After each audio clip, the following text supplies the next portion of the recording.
One second. I'm just going to blind everybody. Your town one.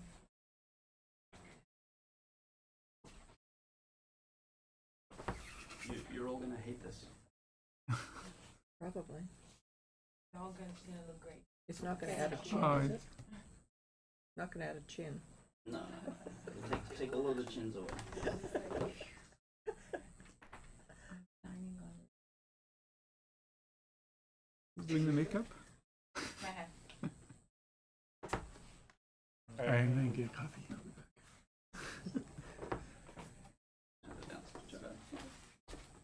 Just a little bit of ambient light. So that I look at.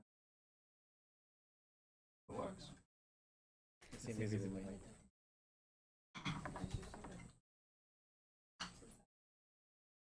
Problem is the lights are very direct, which makes you look old and ugly. No, no. We are all then. Okay, so we're running.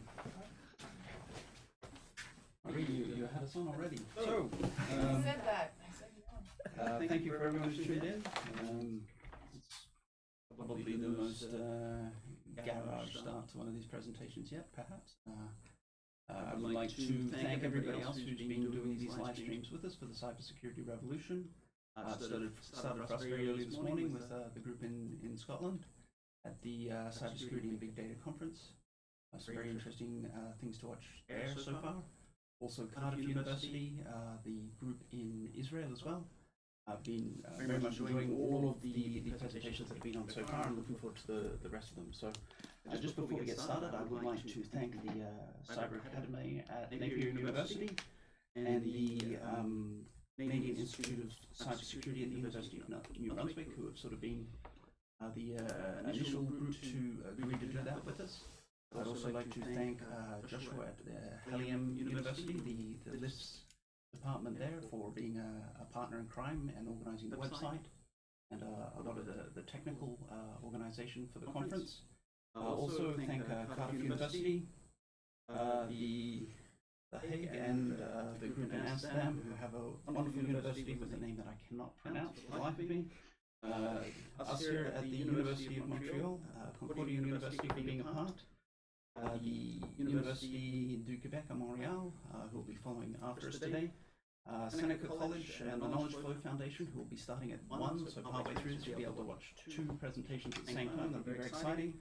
The Universidad EAN in Bogota, who will be a little bit later as well. Very much looking at that as sort of a multi-sectoral conference that they'll have between public sector, private sector and the university. The Alberta Council of Technologies and DKS Consulting Group at the University of Calgary will be a little bit later on.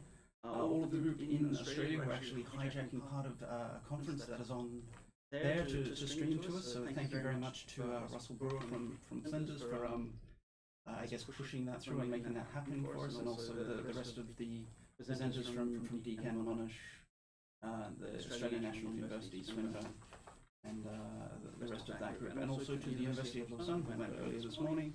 Very interesting presentations there. I'd also like to thank all of the other groups who were very interested, very encouraging, but were unable for logistical reasons to be a part of it this time. Perhaps they will be able to be a part in a future event.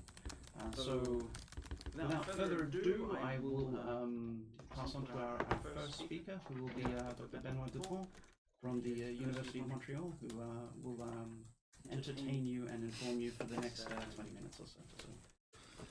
Okay, well, thank you, Michael. I should be watching this camera, I guess. So thank you, Michael, and thank you for organizing this great event that came out of your head, Twisted Head, I think about 2 or 3 months ago, and where we tried to put together something that's quite unique, is this global effort of cybersecurity researchers from the computer sciences and social sciences from all across the world.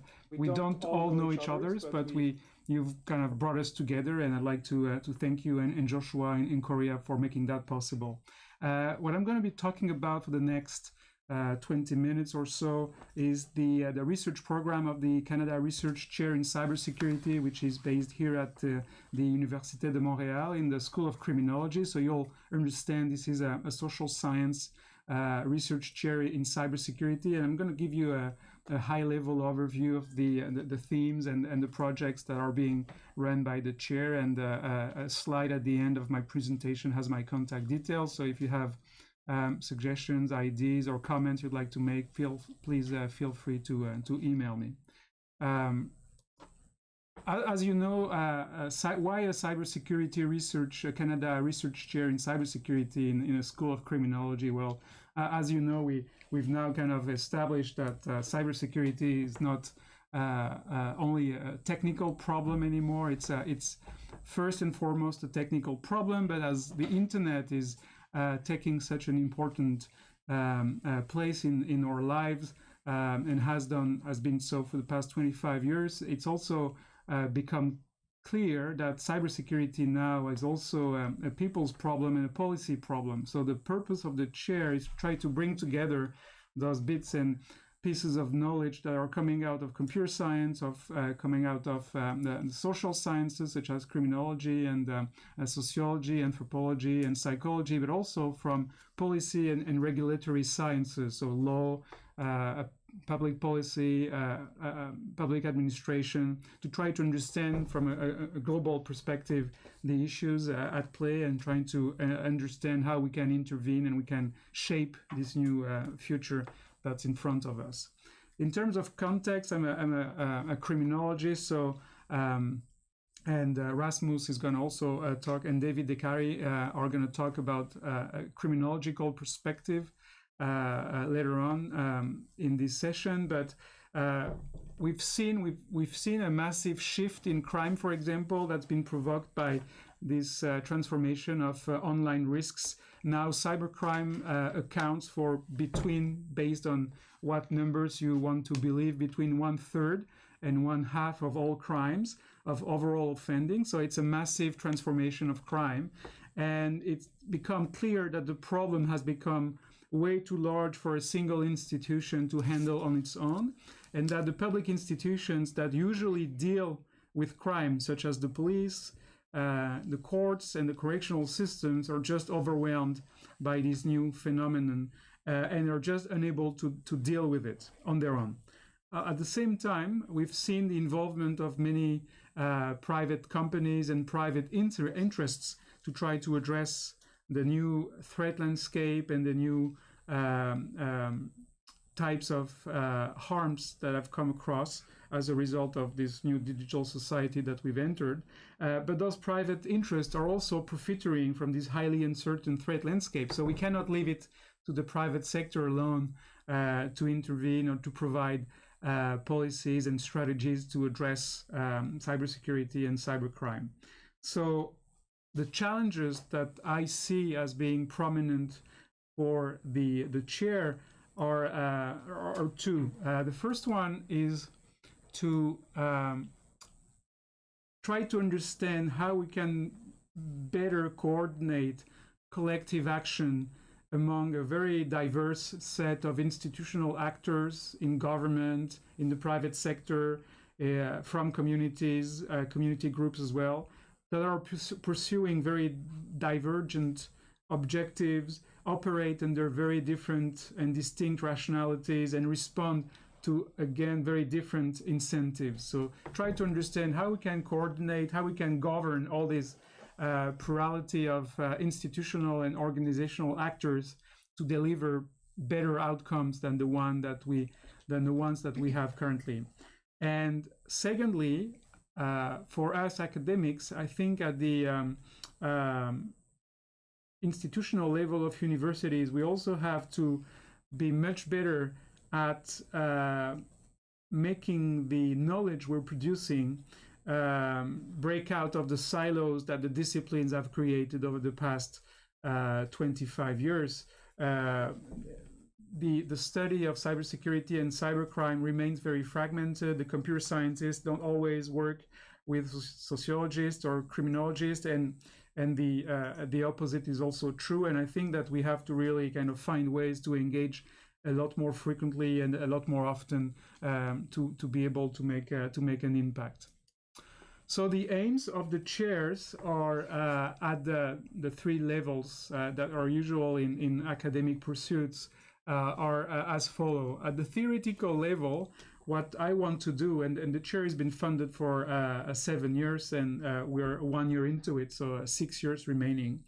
At the theoretical level, the aim is to examine cybersecurity as a public good, which is produced by a constellation of interdependent government and market mechanisms, and to try to find out what are the theoretical tools that we'll be able to use to make sense of that new, diverse, and plural reality. At the empirical level, what I want to do, what I'm going to try to achieve is to consolidate a broad range of primary and secondary datasets that are existing on policies and strategies and different forms of interventions and their impact on the security of end users and companies. And finally, at the normative level, the outcomes of those theoretical and empirical efforts will be to try to generate evidence-based knowledge that will be useful to decision makers in the public and the private sectors.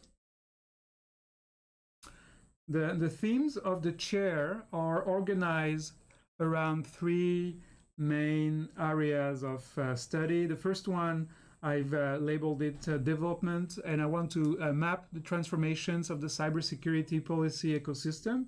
I'll say a few words about that in a minute. The second theme of the chair is called risk, and that's to try to understand a bit better how cyber risks, their causes and their impacts are framed and more specifically are measured by all the companies and the government agencies that are trying to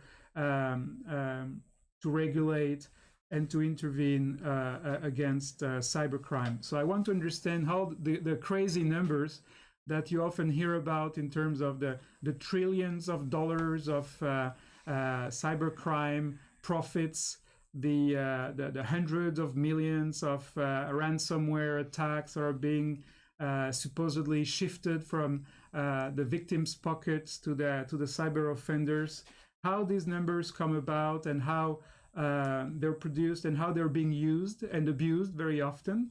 So that will be the second thread of this research chair. And the third one is resilience, to try to understand how organizations that experience major cyber shocks, whether they're data breaches, ransomware attacks, DDoS attacks, manage to absorb, to rebound, and to adapt to those shocks.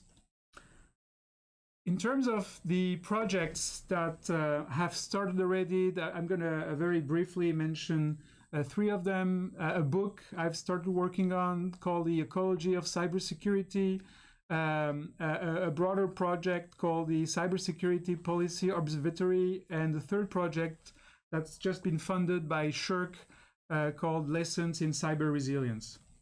So let's go with the book. The book on the ecology of cybersecurity will try to understand the cybersecurity ecosystem or ecosystems in the plural by not using the traditional frameworks of studying only cyber criminals or only the security apparatus or only the industrial products that are creating risks for their users, but trying to create a holistic framework where industrial actors such as Apple and Google and all the companies that are trying to offer products and services, the criminal ecosystem, so the offenders trying to profit from those products, and the security ecosystem, public and private actors, deploy a range of forms of interactions such as competition, cooperation, predation, and try to understand in very detailed case studies what are the consequences of these different forms of interactions across these three different ecosystems. So it's really to try to borrow from the biology and ecology that has been developed over the past 100 years, and to translate that into cybersecurity to to see how it can be applied. The second project is the Cybersecurity Policy Observatory, which is being conducted in collaboration with the Korean Institute of Criminology. The aim of this project is to more systematically assess the nature, the effectiveness, and the efficiency of the different policies that are being adopted across the world to prevent cybercrime, to build up more skills into the workforce, to protect end users against cyberbullying, for example, a whole range of new cybersecurity policies, and to design a policy surveillance tool that can capture the content and the variations of policies across jurisdictions. This kind of policy monitoring has existed for a long time in public health, in public education, and I'm going to try to adapt it to cybersecurity policies to understand what countries are developing what kind of policies and what is the impact of those policies, and to design a tool where people can access all this information in a coherent format and can download this information and maybe make more informed and better decisions. The preliminary report that we've published contain 25 policy profiles. We are preparing 25 more this summer, and they're organized in different categories of information across 29 dimensions. So it's all formatted and all systematically organized information. And we are also planning to create an interactive database. And if you're interested, you can search for this document on the Korean Institute of Criminology website, or you can email me and I'll send you this preliminary report. Finally, the last project has just been funded by the Social Sciences and Humanities Research Council of Canada. It's called Lessons in Cyber Resilience. It's going to be unfolding for the next 4 years. The context of that project is that cyber attacks and data breaches are becoming the new normal, are happening on a daily basis. What we are understanding is that the previous mindset of protection and prevention alone won't work anymore. Even if you invest massive amounts of money into the latest technology, AI, or whatever you can think of, it's not going to be able to reliably guarantee that you're going to be protected against cyber attacks. So what organizations will have and have started to do is to develop what I call a resilience mindset, which is the capacity to resist, to bounce back, and to adapt to those external cyber shocks I've talked about. And what I want to do in this project is to use 3 different theoretical frameworks. The Sociology of Unpredictability by Michel Grossetti, a French sociologist, the actor network theory approach by French philosopher Bruno Latour, and the nodal governance of security approach by South African criminologist Clifford Chering, to frame a sociology of cyber resilience, where we'll be looking at empirically at the processes, the decisions, and the interdependencies that fosters cyber resilience. And I'll be studying organizations and companies that have been hit by cyber attacks. So it's not about a theoretical or a normative framework. We're going to be meeting big companies that have been hit by massive cyber attacks, and we'll be adopting a retrospective understanding of what happened during those attacks, how they reacted, what kind of decisions they made, and how they assess, in hindsight, the impact of those decisions on their ability to survive those attacks. We'll be conducting a half a dozen case studies of major data breaches and hacks here in Canada, but also in the US, in the UK, and France. And we'll be more interested in the financial sector, government agencies that have been hit, and electoral campaigns. And we'll also be talking to about 30 to 40 incident response professionals from the usual incident response companies that are being mentioned very often in the news, and whose work it is to go and help and support the organizations that have been hit by cyber attacks, and to understand what makes organizations more resilient and more able to go through successfully these kind of traumatic events and catastrophic events for organizations. That concludes my presentation. I think I've stuck to the 20 minutes that was allocated to me, so thank you very much. If you have any question, any idea, if you have any interest in contributing to this work, for example, the Cybersecurity Policy Observatory, if you'd like to offer to maybe do a number of policy summaries for your own country, if you're an expert in a particular blend of cybersecurity policy, feel free to be in touch and to join the team. We'd be very happy to hear from you and to start explore opportunities for collaborations. Thank you very much for your attention, and I'll now pass the mic to Shirley McKey from the Smart Cybersecurity Network. Thank you, Benoît. It is my pleasure to be here on behalf of Smart Cybersecurity. And in Benoît's spare time, he is actually the scientific director of the network.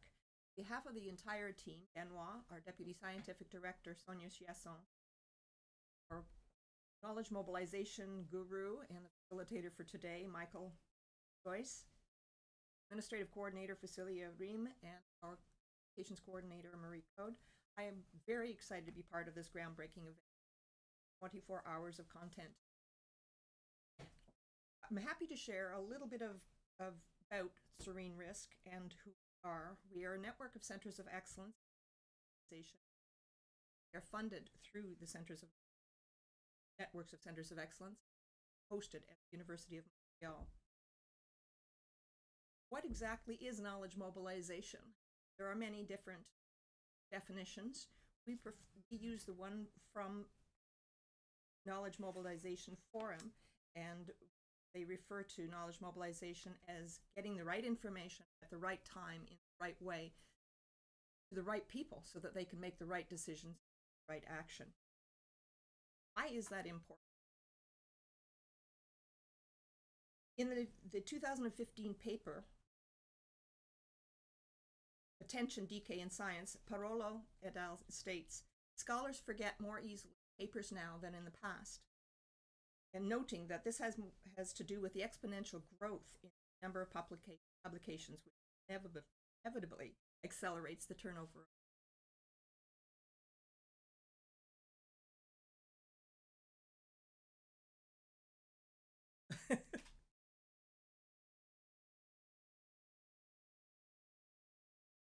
In the past, the research was done, the papers were written, and it was stored away in a vault.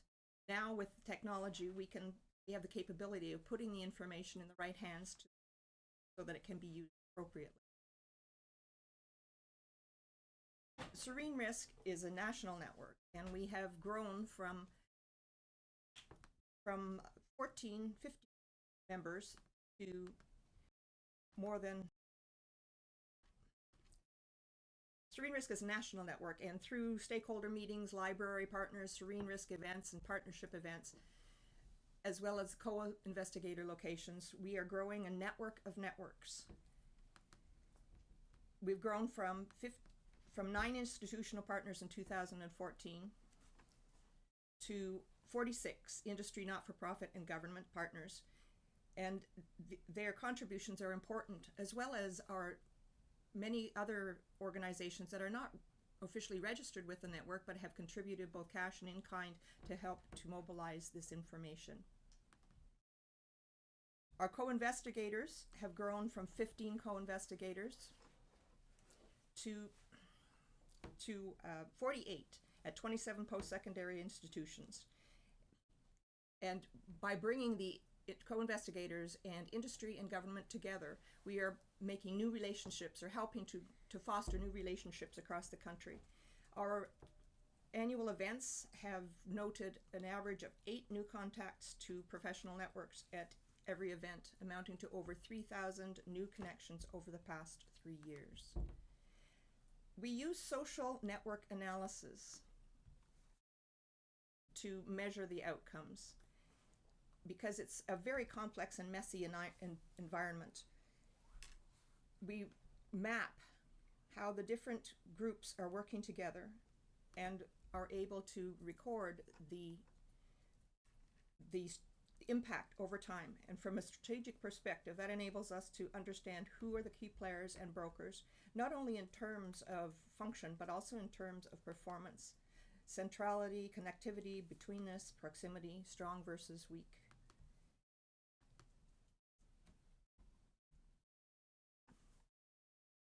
We really are creating a network of networks, and this is just an example of some of the networks that we're working with to bring the knowledge to the forefront. Moving forward, we have four publics and 3 principles. We are targeting underserved communities, small, medium-sized enterprises, law enforcement, and those who seek to enter the workforce, HQP, as well as the general public. And we're doing that by co-producing in partnership with key stakeholders to empower local cybersecurity stakeholders. Our conferences and events were twice a year. We were doing 2 annual conferences, but moving forward, we are going to be looking at 1 annual conference in Ottawa or surrounding area, and then concentrate throughout the rest of the year to work with our partners on regional events. We've already been engaged with AltSecCon in Halifax, GoSec in Montreal, today with the Cyber Academy and the Canadian Institute for Cybersecurity. Canadian Anti-Fraud Centre we worked with on the Libraries Project and continue to work with in public to disseminate information to the public.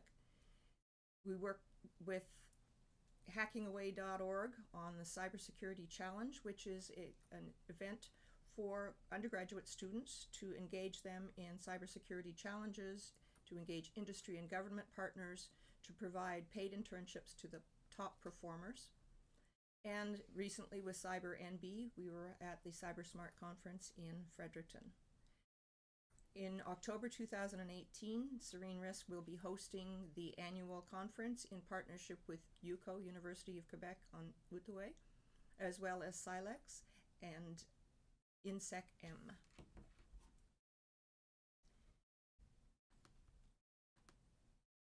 We have an open sharing platform which was transitioned in the past year from a more closed platform that was for partners only. This new platform includes a variety of mediums that our members are already using, such as Twitter, LinkedIn, Facebook, YouTube, and we're putting the information that we're receiving from our partners, our knowledge producers, into the hands of the end users so that they can make informed decisions, as well as work with policy producers and industry partners that could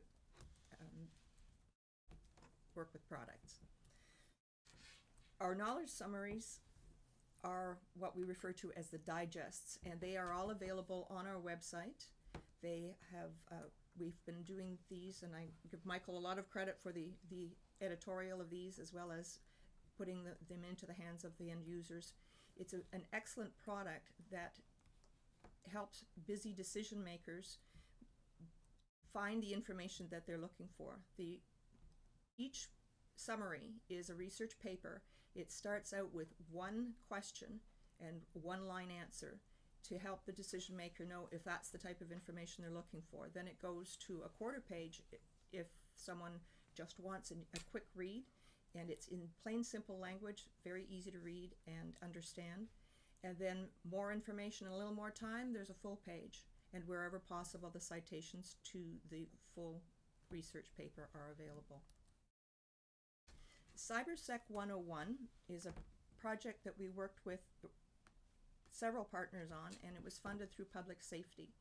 It is an introduction to cybersecurity online training, 10 modules of information in bilingual in both English and French, and we disseminated it through public libraries across the country starting out with a workshop in both French and English with end users, the population at the library, and we worked with the Canadian Anti-Fraud Centre as well.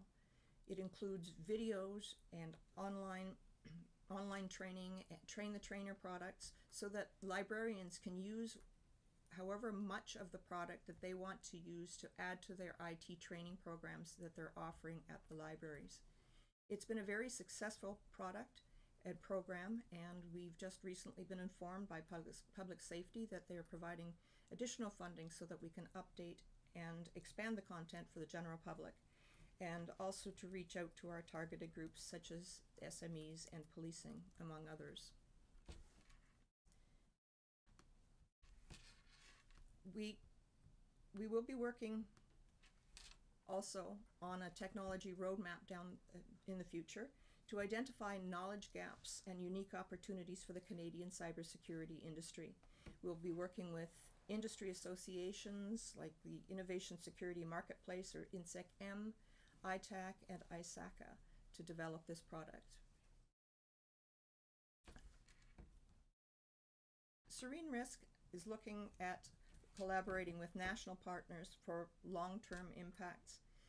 We are working on creating templates of all of the different products that we have created and that we use, such as the workshops, such as the cybersecurity challenge, so that we can share with other partners to enable them to replicate what we're doing without reinventing the wheel. We are building and facilitating communities by sharing what we've learned in the 4 years that we've been in business. We are also looking to other partners to secure a variety of funding. SERENE-RISC is helping to put together the pieces. The simile here is that the cybersecurity ecosystem is like a puzzle. It's hard to put together, and it's very fragile, and pieces go missing all of the time. Knowledge and understanding is what holds them together. SERENE-RISC aims to work with others to be the puzzle glue, to provide just that little extra help to keep things together. We're safe, transparent, and the applicator is included. SERENE-RISC is building a network of networks. With our conferences, events, and partnerships, the open knowledge, the open sharing platform, the knowledge summaries, awareness and education programs, and the technology roadmap, working with partners across the country, we hope to be addressing, we are addressing one day at a time, these cybersecurity issues and building a strong network. I realize I went a little bit quickly and I'm ahead of my time, so I'm going to move on to invite you to join us at SERENE-RISC and pass things along to Jeremy Clark from Concordia. Okay, great. Thank you. Thank you for having us. And so I'm a member of SERENE-RISC. I'm at Concordia University. And for the next segment, I have two of my students here, Mahsa and Shayan. And so the three of us are going to talk about some of the research that we've been doing in the area of Bitcoin and blockchain and other cryptocurrencies as well. So I'm going to kick things off just with an introduction to blockchain. I'm going to assume that maybe you don't know what blockchain is. You probably read about it or heard about it. And so if you're a blockchain expert, you might find this a little boring, but I'll just lay out the sort of details of the background of how blockchain works and what problem it solves, what are the use cases, those types of things. And then we'll look at two specific use cases from my students. Okay, so first off, so I'm at Concordia. I won't bore you with the details of my CV. I'll just say that I started working on Bitcoin a long time ago. It was about 50 cents a Bitcoin when we started doing research on it. And so we've done a lot of different things. In 20 minutes, I can't, tell you a lot about how it's going to work.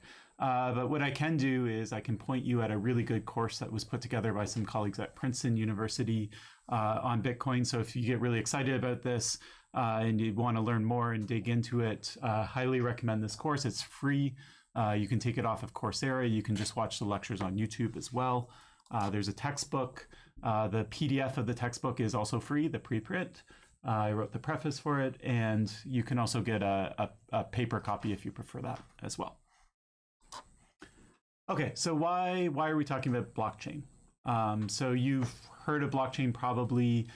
You can go to your local bookstore, you can buy a book on blockchain, you can watch TED Talks about blockchain, you can pick up the New York Times and you can read about Bitcoin and blockchain, and it's well covered there. The price, the exchange rate of Bitcoin skyrocketed recently, so that generated a lot of interest in that currency as well. The exact relationship between Bitcoin and blockchain I'll touch on in a second. I've been using those two terms interchangeably, so I'll just say for now that blockchain is kind of the technology that underlies Bitcoin. It was invented at the same time as Bitcoin. It came from Bitcoin itself, and so that's why I'm talking about the two of them in the same breath.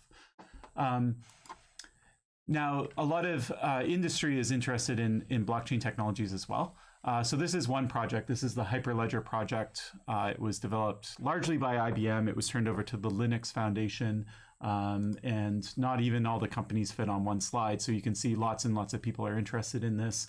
You have technology companies, people in finance, and lots of different industries. Okay, so hopefully this has piqued your interest. So let's talk about what blockchain is. So what I'm not going to do is I'm not going to tell you how it works. Okay, we're going to just treat it like a black box. We don't know how it works. We don't really care how it works, but what does it actually do? What are the inputs? What are the outputs? What exactly is it all about? So the way I like to frame it is, before jumping to blockchain, I see blockchain as a kind of extension of what we might call the digital revolution. So we all know about, the digitization of different industries that traditionally were based on paper. And that led to a lot of efficiencies. I don't have to tell you a lot about those efficiencies. So let's just take one example just to kind of warm up. This is an industry that today actually still works largely on paper.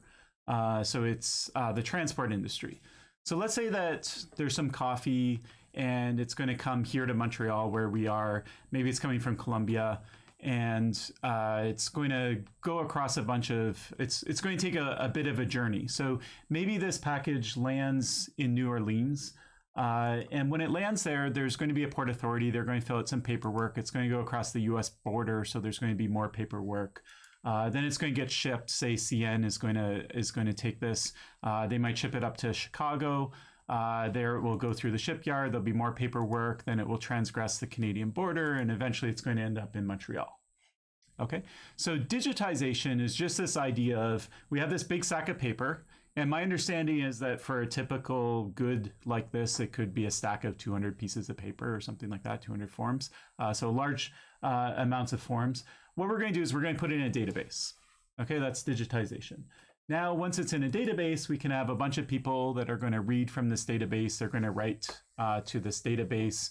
If you need to know that information, if you want to make sure that all the forms are complete, if you want to go dig out the 50th form in that stack of 200 forms, you can do that. Okay, so this is what digitization does. It gives you all of those efficiencies. But digitization introduces one new problem. There's one key new problem that we didn't have before we decided to digitize this. And it's not a security problem. Okay, we will talk about security in a second. But the problem here is more of a political problem. It's a governance problem. The problem is, who actually owns this database? Who's the entity that's going to put it up? So let's go back to our example. These goods are going through shipping yards, they're going through rail companies, they're going through governments. So who's going to put this database up? Is it going to be the US government? Well, the Canadian government might not like that. If it's the Canadian government, conversely with the US government. Is it the shipping yards? Well, CN might not like it. Maybe CN itself puts it up, but then are the governments going to write into CN's database and access it? Now, all of these entities might have their own databases. That's fine. That's still some extent, there's some digitization, but you don't get that net benefit of having all that information in one particular place. So databases, when you introduce them, they create problems. They create this governance problem of who is it that owns the database. And once you own the database, you're in a kind of privileged position where people are coming to you, and so you can turn access on or off. One database that we have here in Canada is say, if you've bought or sold a home in recent times, there's a big database called MLS. And so MLS changes the rules. Sometimes they only let real estate agents that are licensed be able to list homes. Then maybe they're going to let private citizens list homes, but they're going to have to pay a fee. And so every time they change the rules, different people get upset, right? There's different stakeholders that get upset. So that's an example where there's a certain amount of power that comes from being that one entity that is actually maintaining the database. You have some logistical problems. So you have to make sure that the data is always available 24/7. It's not going to get hacked. It's not going to get leaked if it's private data. You're going to have to decide who has access and who doesn't have access. So this is where blockchain steps in. What blockchain is doing at the highest level is it's actually trying to solve this particular problem. Now, actually, let me back up 1 second. There's one other property that I really want to highlight because I think it's a key problem as well. Anytime you write into a central database, what ends up happening is there's two copies of your data. There's your local records, and then there's the records in the database. And you need to make sure that those match. So for example, banks, when they send money between themselves, they go through a database style system called the Large Value Transfer System run by Payments Canada here in Canada. And so the banks will spend a lot of time doing what's called reconciliation. One bank will look at all the payments they made to another bank, then they'll go to Payments Canada and make sure that that number is the same, that it adds up. And if it doesn't add up, then they have to figure out where the error is. And so all this reconciliation is also very, very costly. So can we do better? So this is the idea of blockchain. The idea of blockchain is that instead of having this one database, we give the data to everyone. So everyone has a copy of the same data, and they all talk to each other. So we get rid of the database in the middle.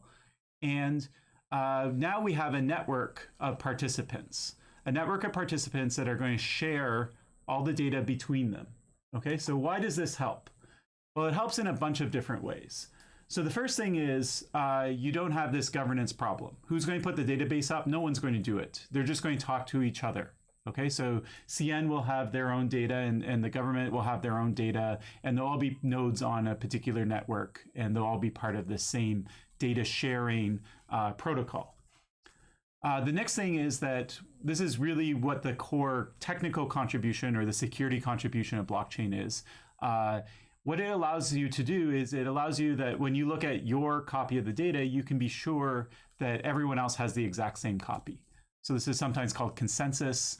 It's been studied in distributed systems for a long time.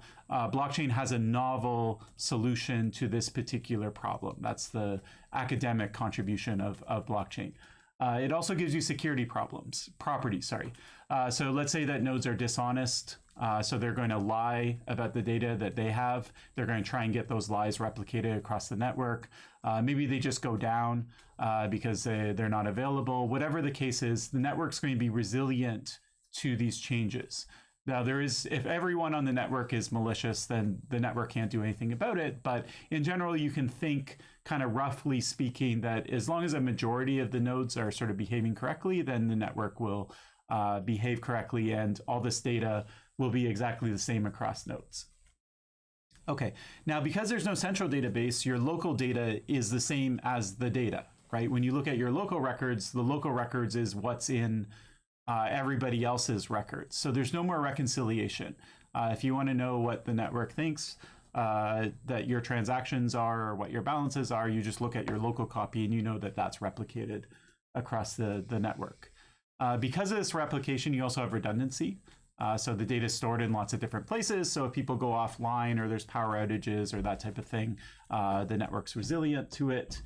And then the key property is that blockchain can do a lot more. So what we've been talking so far is we've been thinking of blockchain sort of as a database for storing data, for storing passive data.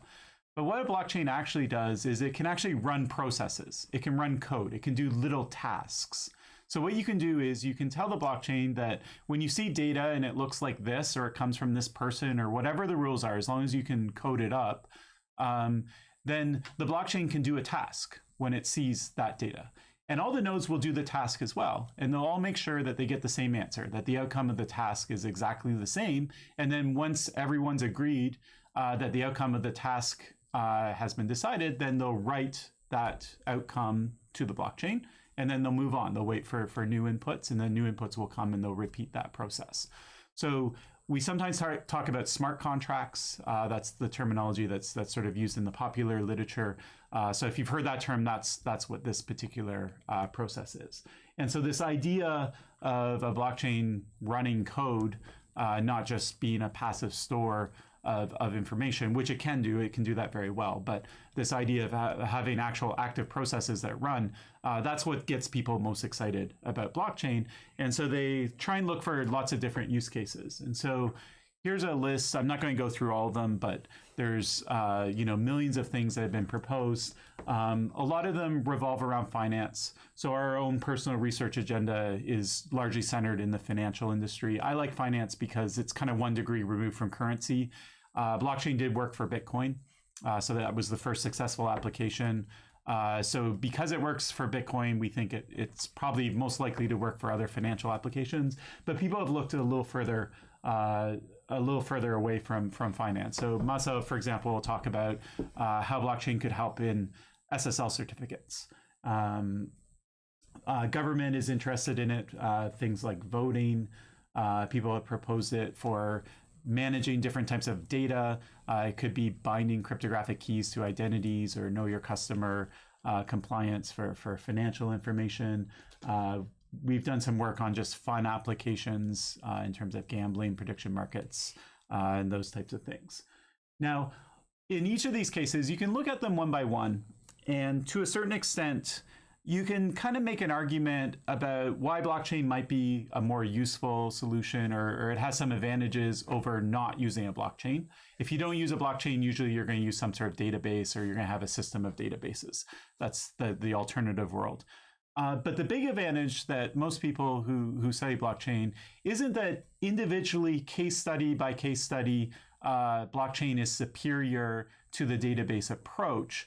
The thing that gets most people excited is that in this case, once you get one of these use cases on a blockchain, then you can have other use cases on the exact same blockchain, and then they can start to interact. So for example, let's say you're doing something that involves, say, transfer of land. Well, if you have payments that are also on that blockchain, then you can do the payment side of that as well. Maybe you have insurance that's also on that same blockchain, and so that can get tied in. And so you can bundle together all of these applications. And so it's sort of that cross-layer approach, or the interactions, the interoperability of all the different use cases on the same blockchain. That's where most people are excited about this technology. Okay, now when I talk about blockchain, there's always a couple questions that come up. And so I thought I would just give you a quick summary of the standard ones. So the first one is, what does the term actually blockchain mean? Different people, depending on who you talk to, are going to use that term differently. So some people who are on the technical side, for them, a blockchain is only the blockchain that's inside of Bitcoin, and anything else isn't a blockchain. Other people will use the term blockchain to refer to any kind of idea of this distributed ledger. So the high level picture I showed you, where you have nodes on the network and they all have different, they all have the same copy of the same data. You can think of that as a distributed ledger. And so anything that gives you that distributed ledger, even if it looks completely different than how Bitcoin implements its blockchain, they would consider that a blockchain. And then sometimes you hear kind of more at the executive level, people will just use this idea of blockchain as kind of like this idea of digitizing different industries. So if you think of Bitcoin at a philosophical level, it took kind of a paper-based currency and made a digital version of it. And so sometimes people just use that term. I don't care how you use the term, you can use it any way you want. But the main point is that when you're having a discussion with someone else, I've seen a lot of arguments break out just because different people have different definitions of what this term is. So it's good to standardize your terminology. The other thing is that blockchain is very closely related to databases.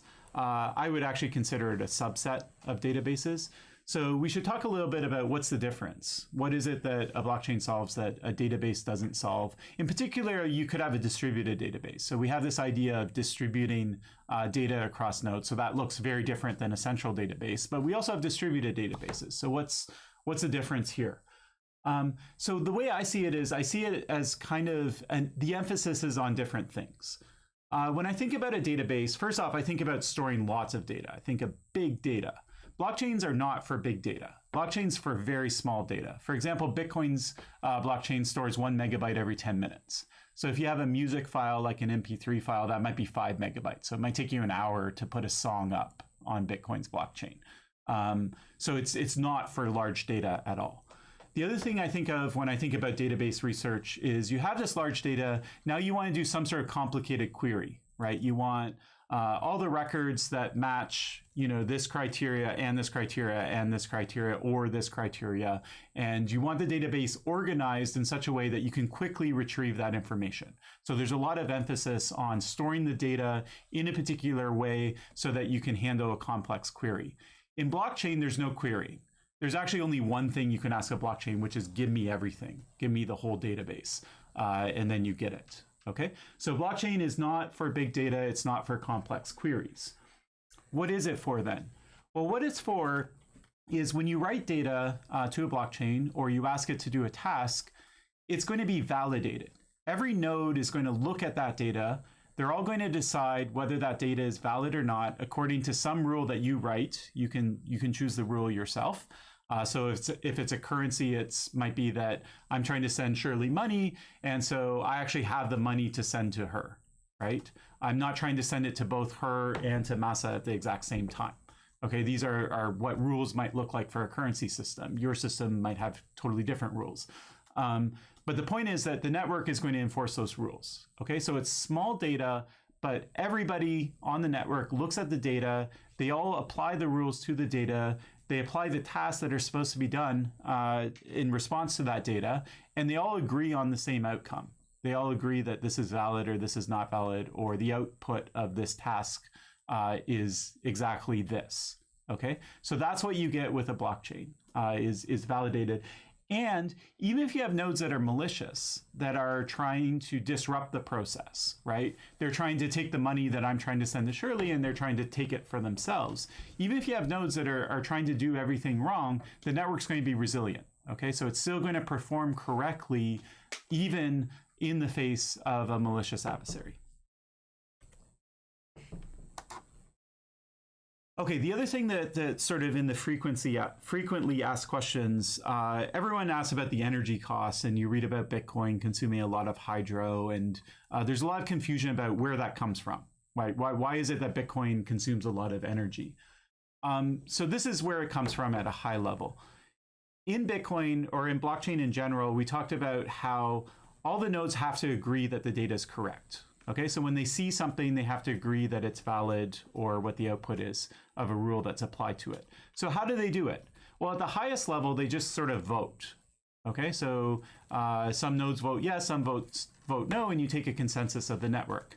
Now, voting's a little more complicated than it seems. It kind of glosses away some details. So the question is, anytime you have a voting system, it's one vote per something. Right? So in a network, in a blockchain network, what is it? Is it one vote per computer? Okay? It could be one vote per computer. That sounds really, really great, but how do you measure the number of computers? If I join the network, I can make my computer look like 1,000 computers, and then I get 1,000 votes, right? Are we going to do it based on IP address? How are we going to ensure that it's just one vote per computer? So Bitcoin's contribution was, they said, well, this is what we're going to do. We're going to make you run your computer at full speed, as fast as you can, okay?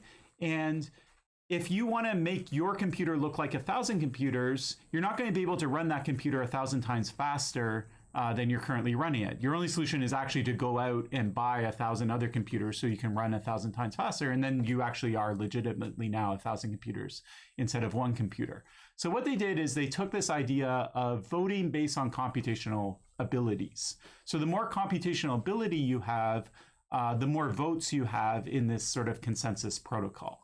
Okay, so this isn't exactly precise, technically precise, but this is the sort of essence of what Bitcoin does. Now, no one votes through computer power anymore. We now use chips that are specialized for this particular purpose. But this allows Bitcoin's blockchain to operate on an open network like the internet, where you have no idea who's joining your network, who's leaving, how many computers they have, or anything like that. Finally, I'll just note some relations to Bitcoin. So we talked a lot about Bitcoin throughout this, but I'll just say a few things. So Bitcoin is the first application of blockchain. It's where blockchain came from. It's a digital currency. We have digital currencies. So for example, you can email money in Canada from bank account to bank account. That's not a true digital currency. What's happening there is kind of smoke and mirrors. You are authorizing the bank digitally to send that money, but the money doesn't actually move when the person receives the email or they click the link to deposit it. It looks like it moves because your checking account goes up, but it's actually a form of credit that's being fronted to you by the bank. And then there's this big settlement process that takes 1 day, at least for banks. And then if it's an international payment, it could take 3 days. If it's any kind of stocks or derivatives or that type of thing, then it could take 3 days as well. So all the settlement and clearing that happens behind the scenes, you don't see that. It's a sort of magic trick where all that's hidden from you, but really that stuff is taking days to do. In Bitcoin, but with Bitcoin by contrast, once you send the money, it's there. Okay, so it's 10 minutes later, it's settled and it's cleared. The other thing about Bitcoin is that there's no central party that runs it. Because it's a blockchain-based technology, there's no center database, there's no company behind it, there's no one person that's in charge. It runs completely on an open network, a network that you could join yourself. And in terms of issuing new Bitcoins, the protocol issues it itself. So there's an algorithm that decides how new Bitcoins come into circulation. And there's no sort of central bank or some entity that's deciding who and when these Bitcoins come into circulation. This is sort of what Bitcoin looks like. So it looks like you have a wallet that's on your phone. You go to a website, maybe all the information's in a QR code, you sort of scan it, and then you authorize the transaction. How do you actually get Bitcoin in the first place? So traditionally, you use a website that's set up like an exchange service. It's kind of like buying stocks. There's an order book. You can see what people are willing to buy or sell Bitcoin at in terms of Canadian dollars or whatever your local currency is.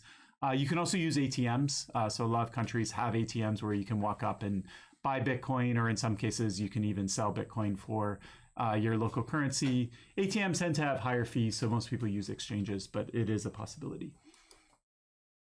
Okay, so anyways, that was a sort of whirlwind tour of Bitcoin blockchain technologies.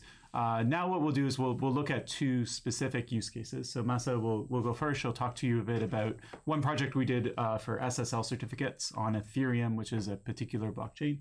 And then Shayan will talk about cryptojacking, which is doing this proof of work process on people's computers, kind of maliciously, but he'll add a little nuance to it. So Great. thank you.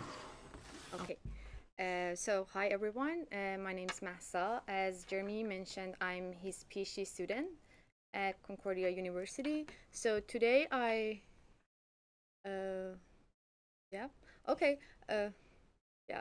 talk about the SSL certificates in the Ethereum blockchain, and I'll propose our system which we designed and implemented on the blockchain, which proposes truly authoritative certificates. So truly authoritative certificates for secure web browsing using the Ethereum blockchain. So in order to start with, I'll briefly give you an introduction to the PKI, public key infrastructure, and how the web certificate model works.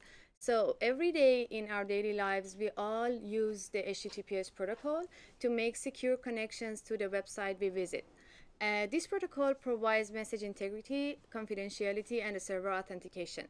The server authentication itself relies on a client's ability to obtain the correct public key which is bound to the server. And in order to provide this, the current WebCA model uses a set of certificate authorities, which we refer them as CAs. And these are companies or businesses that they issue certificate for all of the domain names over the web. And how it works is they receive certificates requests for domain names from everyone. And then they have to verify the ownership of this domain. They have to make sure the person who's asking a certificate for that specific domain name is the real owner of that domain, is the authoritative party. And this is the main step of issuing the certificates. And once the verification is done, they issue the certificate for that domains. And by issuing, we basically means they bind a public key to that domain, so that it secures further communication to that server. But PKI is not perfect. Recent security incidents shows that there are some issues with public key infrastructure. The first one is CAs have been focused of targeted attacks. Like during the last few years, for example, Komodo and DigiNotar, which are the two significant CAs, they have been attacked by an attacker where they were able to issue themselves the fraudulent certificates for top-level domains such as Google. The other issue is we know very little about CAs, and I know there has been work done in the CA ecosystem, but our knowledge in the full spectrum of web CA model is very limited. And what is not clear yet is we don't know how many CAs actually issue certificate to the client over the web. And the other issue is intermediate CAs are invisible. They have two kind of CAs that issue the certs to the public, root and intermediate. The problem with intermediate ones are they are all over the web and they're invisible. There's no way for us to know them. And the only way for us to get a list or enumeration of these CAs is to scan the entire web, which is not an easy task to do. So those were my the motivation of our work. This is the roadmap of my talk today. First, I'll show you the empirical study that we performed on the CA ecosystem. Based on the results we found, we start rethinking the authorities concept in the PKI, and we were able to decentralize public key infrastructure for the web. We created and implemented an Ethereum-based application for issuing certificates, and at the end I'll show you the performance and security evaluation of our system. Okay, so here is the methodology of our empirical study. It has three main steps. In the first step, we have to identify all the existing CAs over the web, and by all the CAs I mean both root ones and intermediate ones. In the second step, what we did was we identified the companies, and by the term companies I mean all those CAs that actually issue certificates to the public. And at the end, once we have a list of companies, we start domain control validation analysis. So for the first step, we started with the root ones, and we retrieved the list of root certificates from Microsoft, Apple, and Mozilla. After merging all of these data together and collapsing different identities for the same CAs, we got a list of 259 unique root CAs. And for the intermediate ones, as I have mentioned before, there's no way for us to get that except for scanning the web. So what we decided to do was we used the research, the result of other major research projects, such as Google Certificate Transparency, ZMAP, and EFF. And by merging all of these, we got a list of around 446 actual unique intermediate CAs. So now that we have all of them, we have to find out among 700 CAs, how many of them are issuing certificate. And we manually researched all of these certificate authorities, and we found that only 223 of these certificate authorities are acting as companies and they're issuing certificates to the public. So now is the time to do the domain control validation analysis. What we did was we created our website. We bought our domain name. It was a website for registering the workshop. So every user has an account there. They have their username, password. They go there, they put their credit card information and register for the workshop. So it was a legitimate website which required certificate. And I started buying one regular one-year single domain certificate for this domain that we have from each and every 223 companies. So as a result, we were able to provide a very comprehensive enumeration of all the companies that we had. These results contains of the number of companies that directly issue certificates, the cost of certificates, the country or information that needs to be provided to these CAs to get a certificate. And we also found that among these 223 CAs, only 71 of these are willing to issue certificates. And among these 71, 42 of them propose domain control validation certificates, which is not a very good thing here, because like in the term of like when the CAs want to issue domain control validated, they're not really authoritative over who owns what domain. And actually, VeriSign, which is a very big CA, is not more authoritative than you and I in terms of validating these domain names. So how do they do this domain control validation? They rely on indirection. And in order to know what do I mean by indirection, let's look at the email-based validation, which is the most common way of like proving the CA that you own domain.ca. So in this case, this case, the CA would send you an email. This email contains a secret validation token, and they send it to some email address that they assume is controlled by the actual domain owner. Here is, for example, admin.domain.ca. So let's dive into the detail how this email validation works to see what do I mean by indirection. So in order to send a validation email, CA requires the IP address of the corresponding mail server. So what do they do is they would consult with the corresponding DNS, and they get the error code and IP address. But look at here, like this error code has been placed into the DNS by some registrar, and there's a person out there who has the password to this registrar, and they can log in and control. That's fine. CA got the IP address. Now it sends the email, the validation email, which contains the secret, will go to the corresponding mail server. Again, there is another person here. He or she has the password to this mail server, and they can log in. So at the end, the email would end up in somebody's mailbox. We hope it's the domain owner.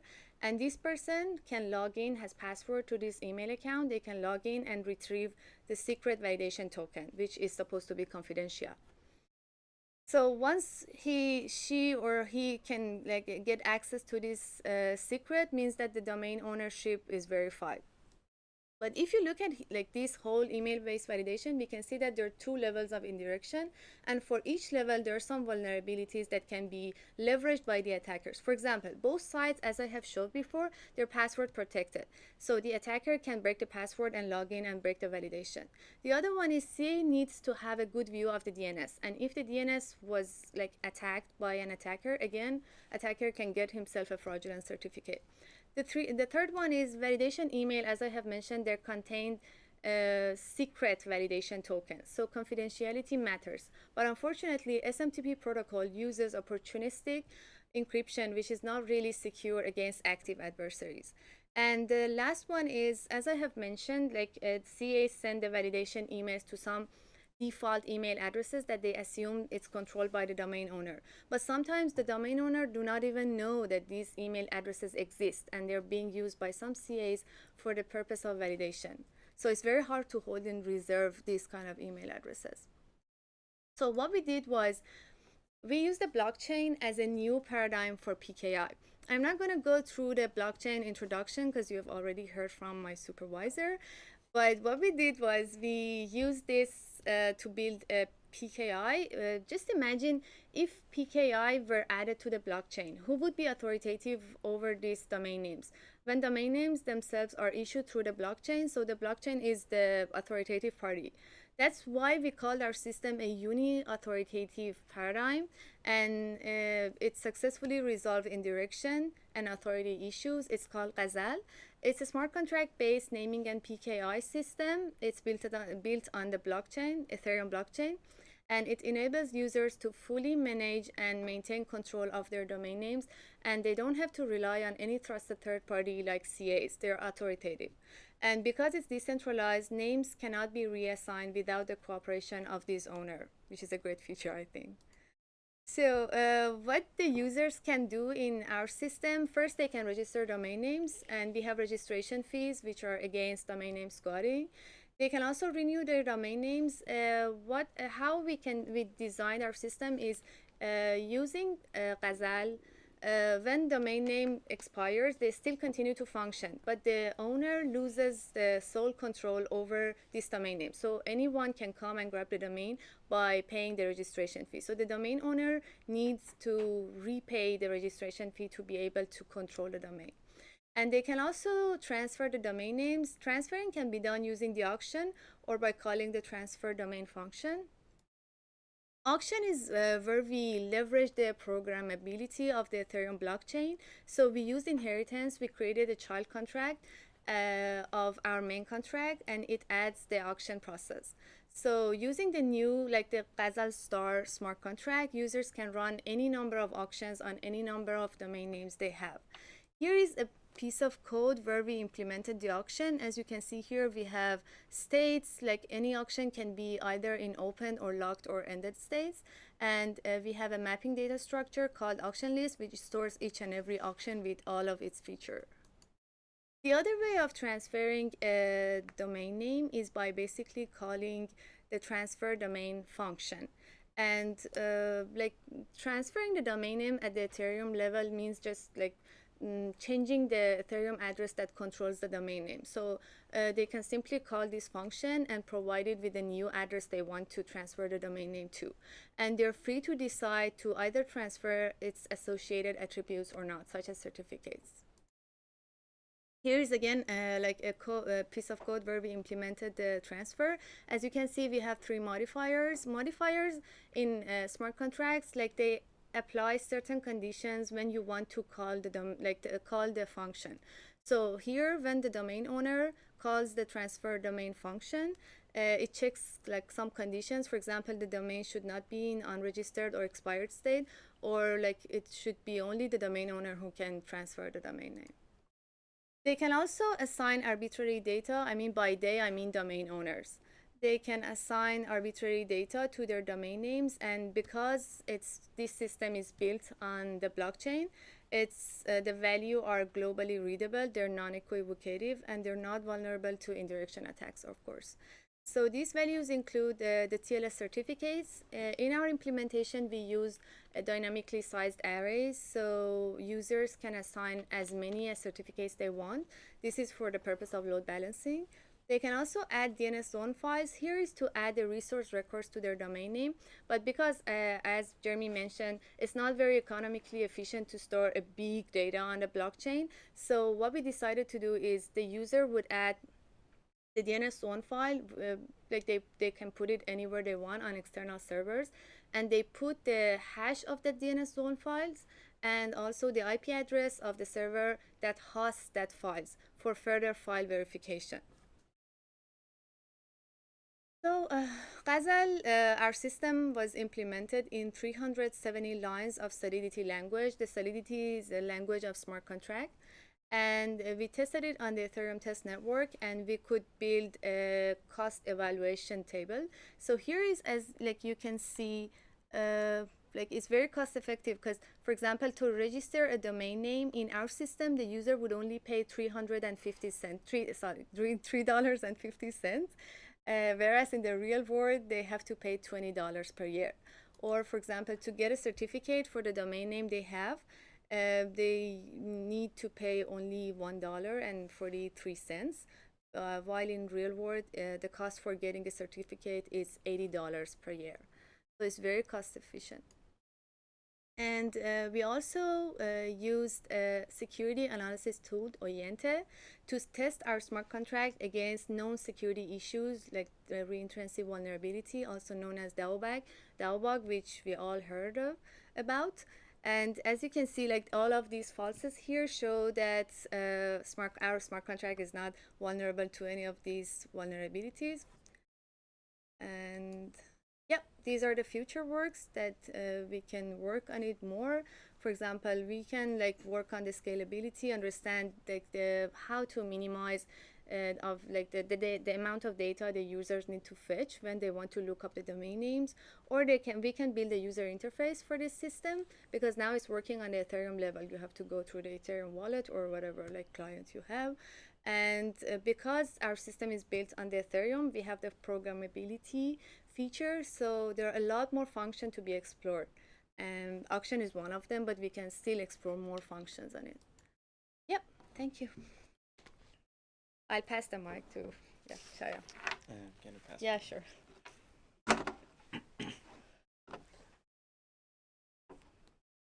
So hi everyone, I'm Shayan. I'm doing my PhD with Jeremy, and here I'm gonna talk about my last project that we published last month in security and privacy conference called Cryptojacking. And I'm really happy to be a part of Security Revolution in Montreal. So what is cryptojacking? Cryptojacking is defined as an invisible use of one's resources to mine cryptocurrency for someone else's profit. I was hoping that till now someone would explain what mining is, but now I have to just give you a small background. So the part that Jeremy was talking about, the voting in blockchain, that is technically mining. That is using a processing power to vote on what is the latest truth on the blockchain. So that's all you need to know, that you need processing power and computation power for mining for this presentation. So Bitcoin uses a mining algorithm called SHA-256, that is proof of work. It's memory, it says processing power. It requires a lot of processing power, and as Jeremy said, there are now specific chips that uses these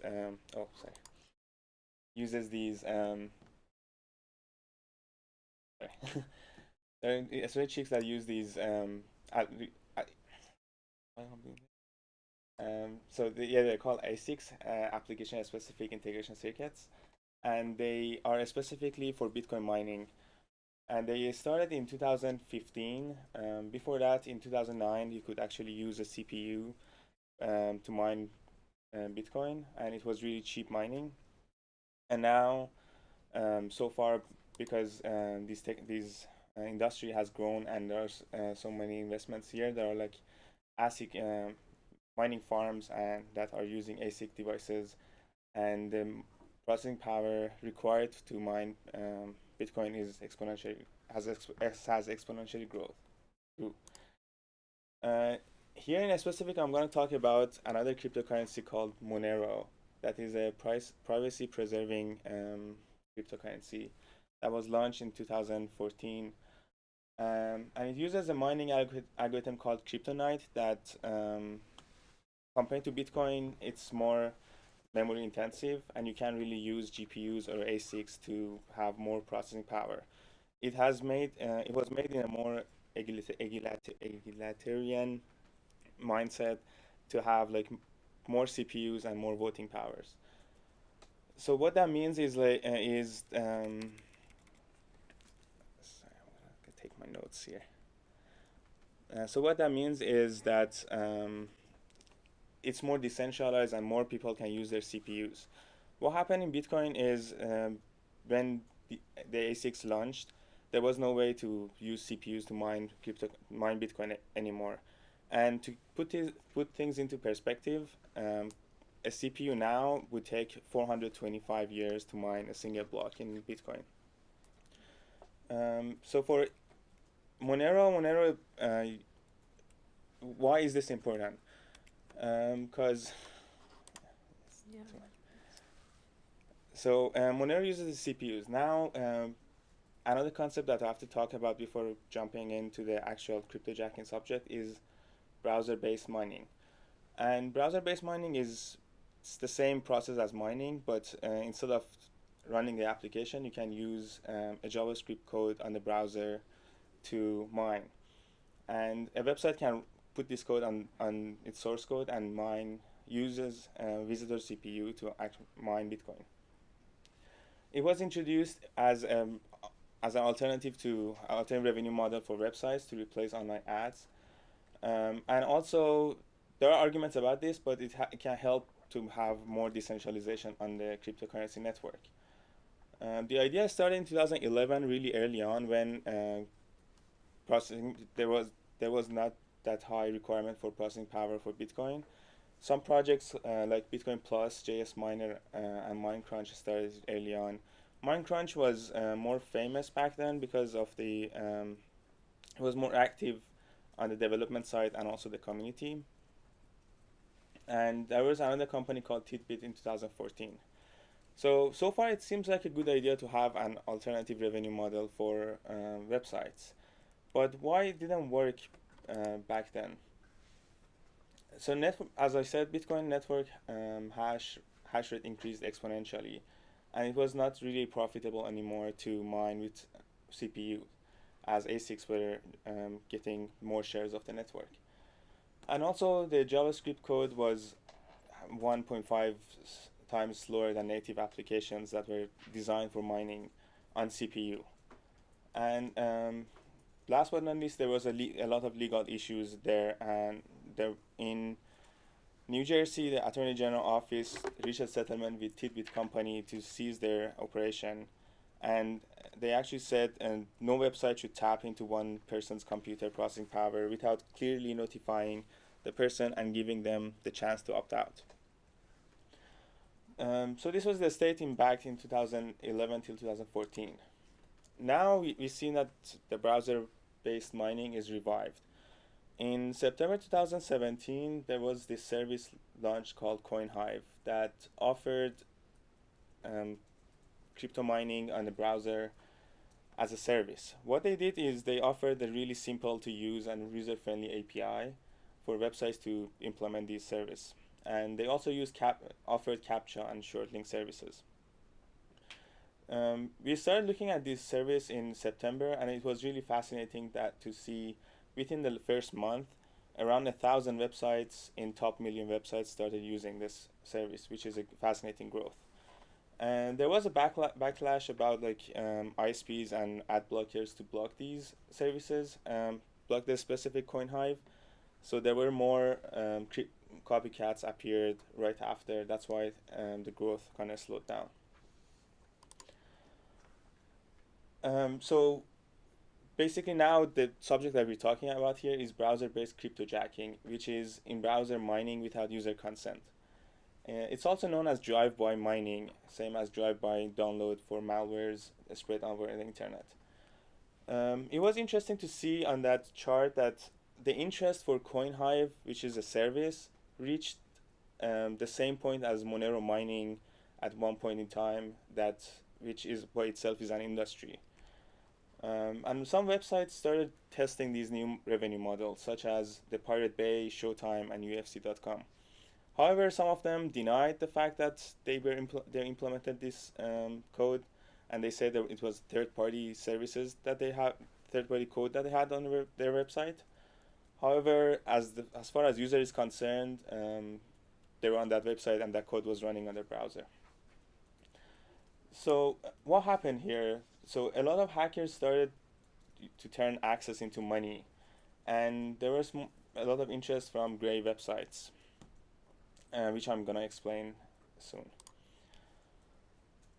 So cryptojacking is now known as the big cybersecurity threat for 2018, as Yahoo Finance said that, and it was covered by a lot of news agencies, such as Wired, Daily Mail, National Post, and they all talk about as the next cybersecurity threat, which is the cryptojacking.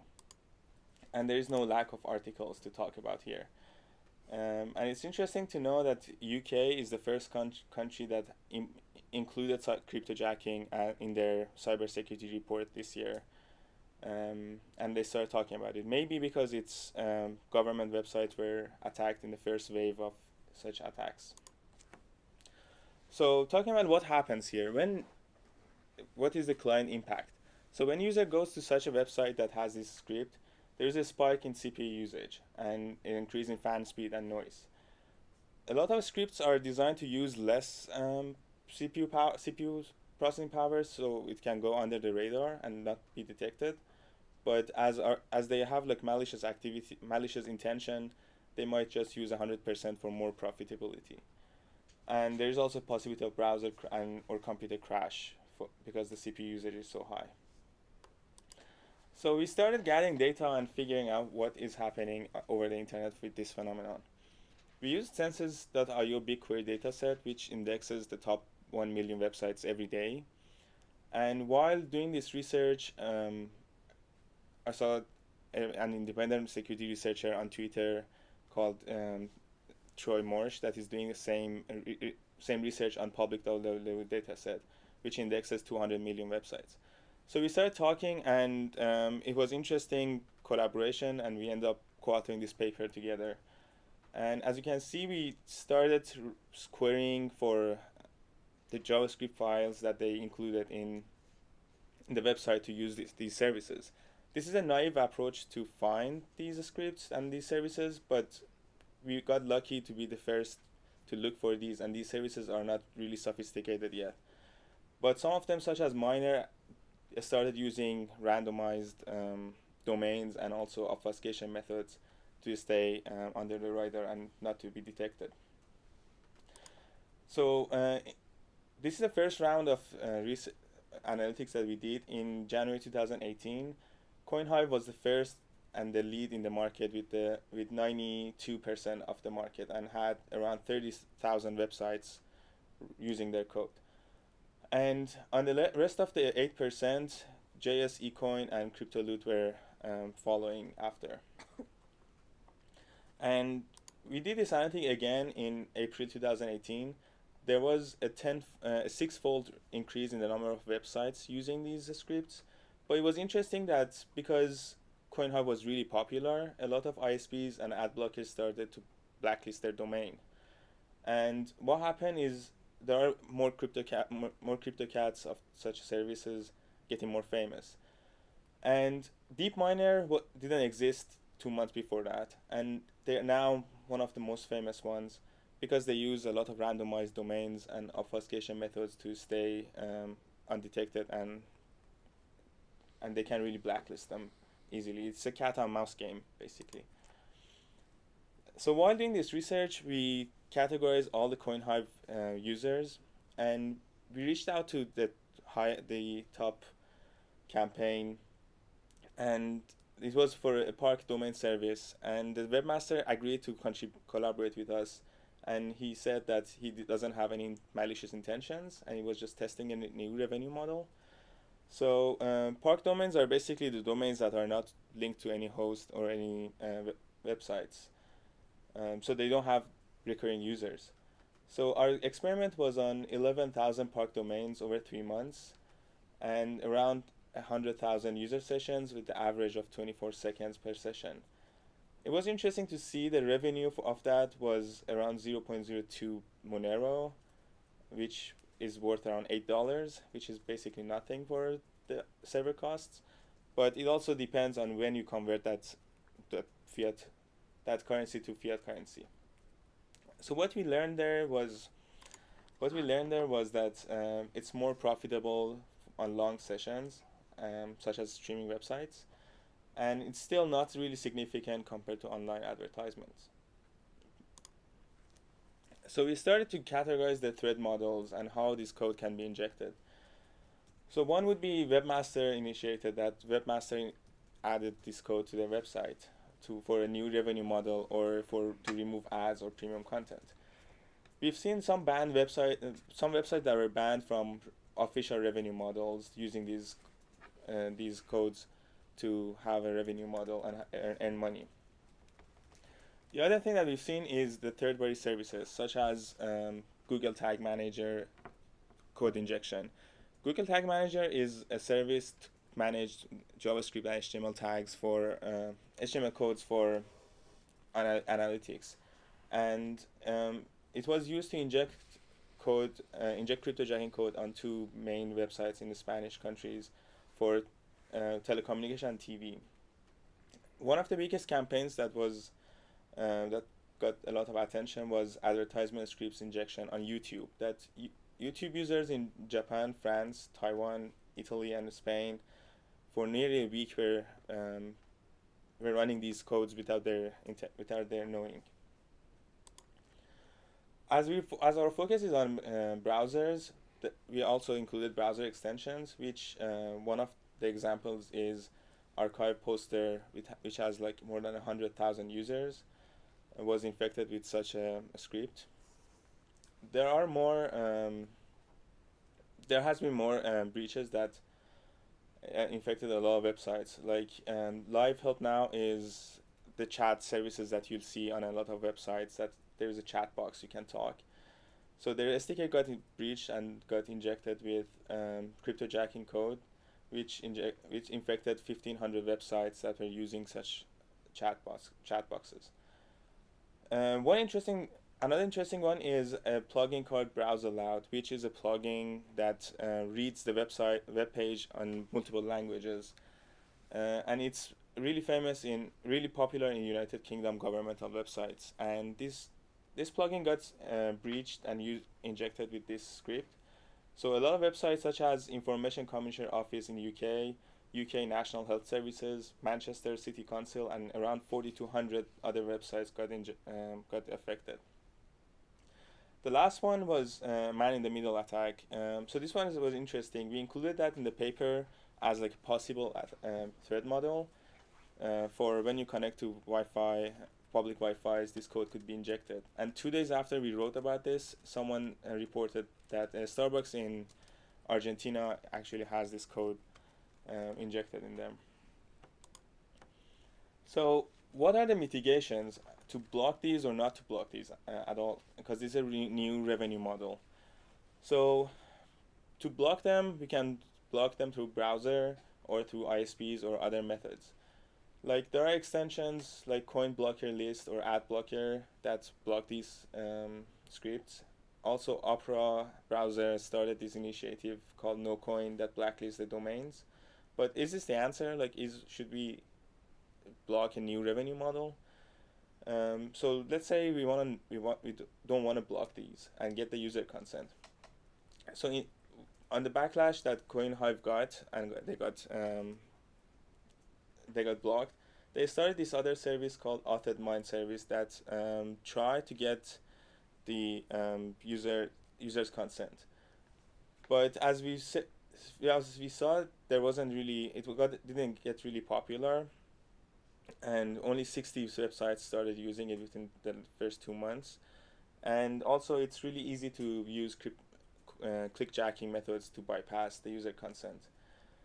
And we can start talking about regulations similar to user tracking cookies or EU cookie law. EU cookie law is basically the piece of privacy legislation that requires websites to get consent from the users when they use cookies. But as we've seen, websites just show a banner to users with no option to opt out and saying that this website uses cookies, and they don't really indicate that they use cookies to track activities. So we started talking about like ethical scenarios here. There are 3 scenarios that these code could be injected, could be used. One is cryptojacking on breached websites, that by nature a breached website is an unethical act. The second one, the use of cryptojacking by website owner with an attempt to obtain user consent, which is a bit controversial because it's unclear if user understands. Like, imagine if you go to a website and see there's a banner saying this website uses your CPU to mine Monero. Would you know what that is? And the last one is the use of cryptojacking by website owner without obtaining user consent, which is considered unethical and illegal. There's a paper called What is Computer Ethics by James Moore that talks about the invisible factor for invisible computer operations in society. Based on his definition, we would classify cryptojacking as invisible abuse, which is the intentional use of invisible operations of a computer to engage in unethical conduct. Here, the cryptojacker is earning money from unaware users that are being charged on their electricity bill. So on the second subject, there are more discussions that should be made, and I would be really happy to engage the committee to talk about these. To get the user consent, how can we communicate that to the user that the cryptocurrency, what is the cryptocurrency, what is mining, why their CPU is being used?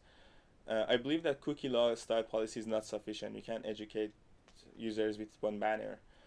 There are like some potential harms to user of cryptojacking, such as higher electricity bills, or in case of laptops, battery usage.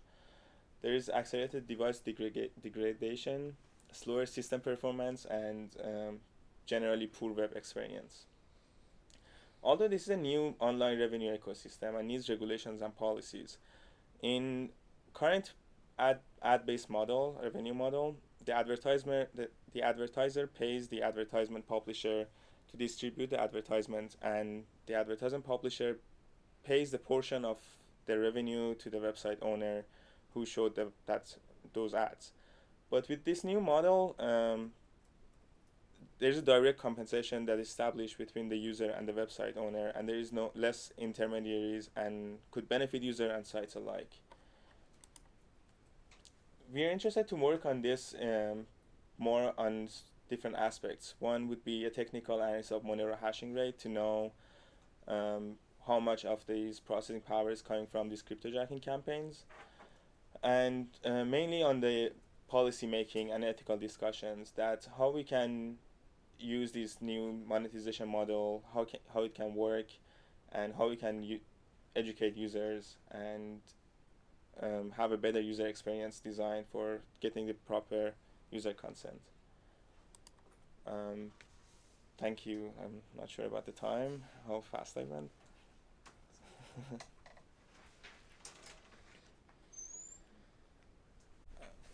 So I'm going to be a ghostly voice asking a couple of questions to everybody.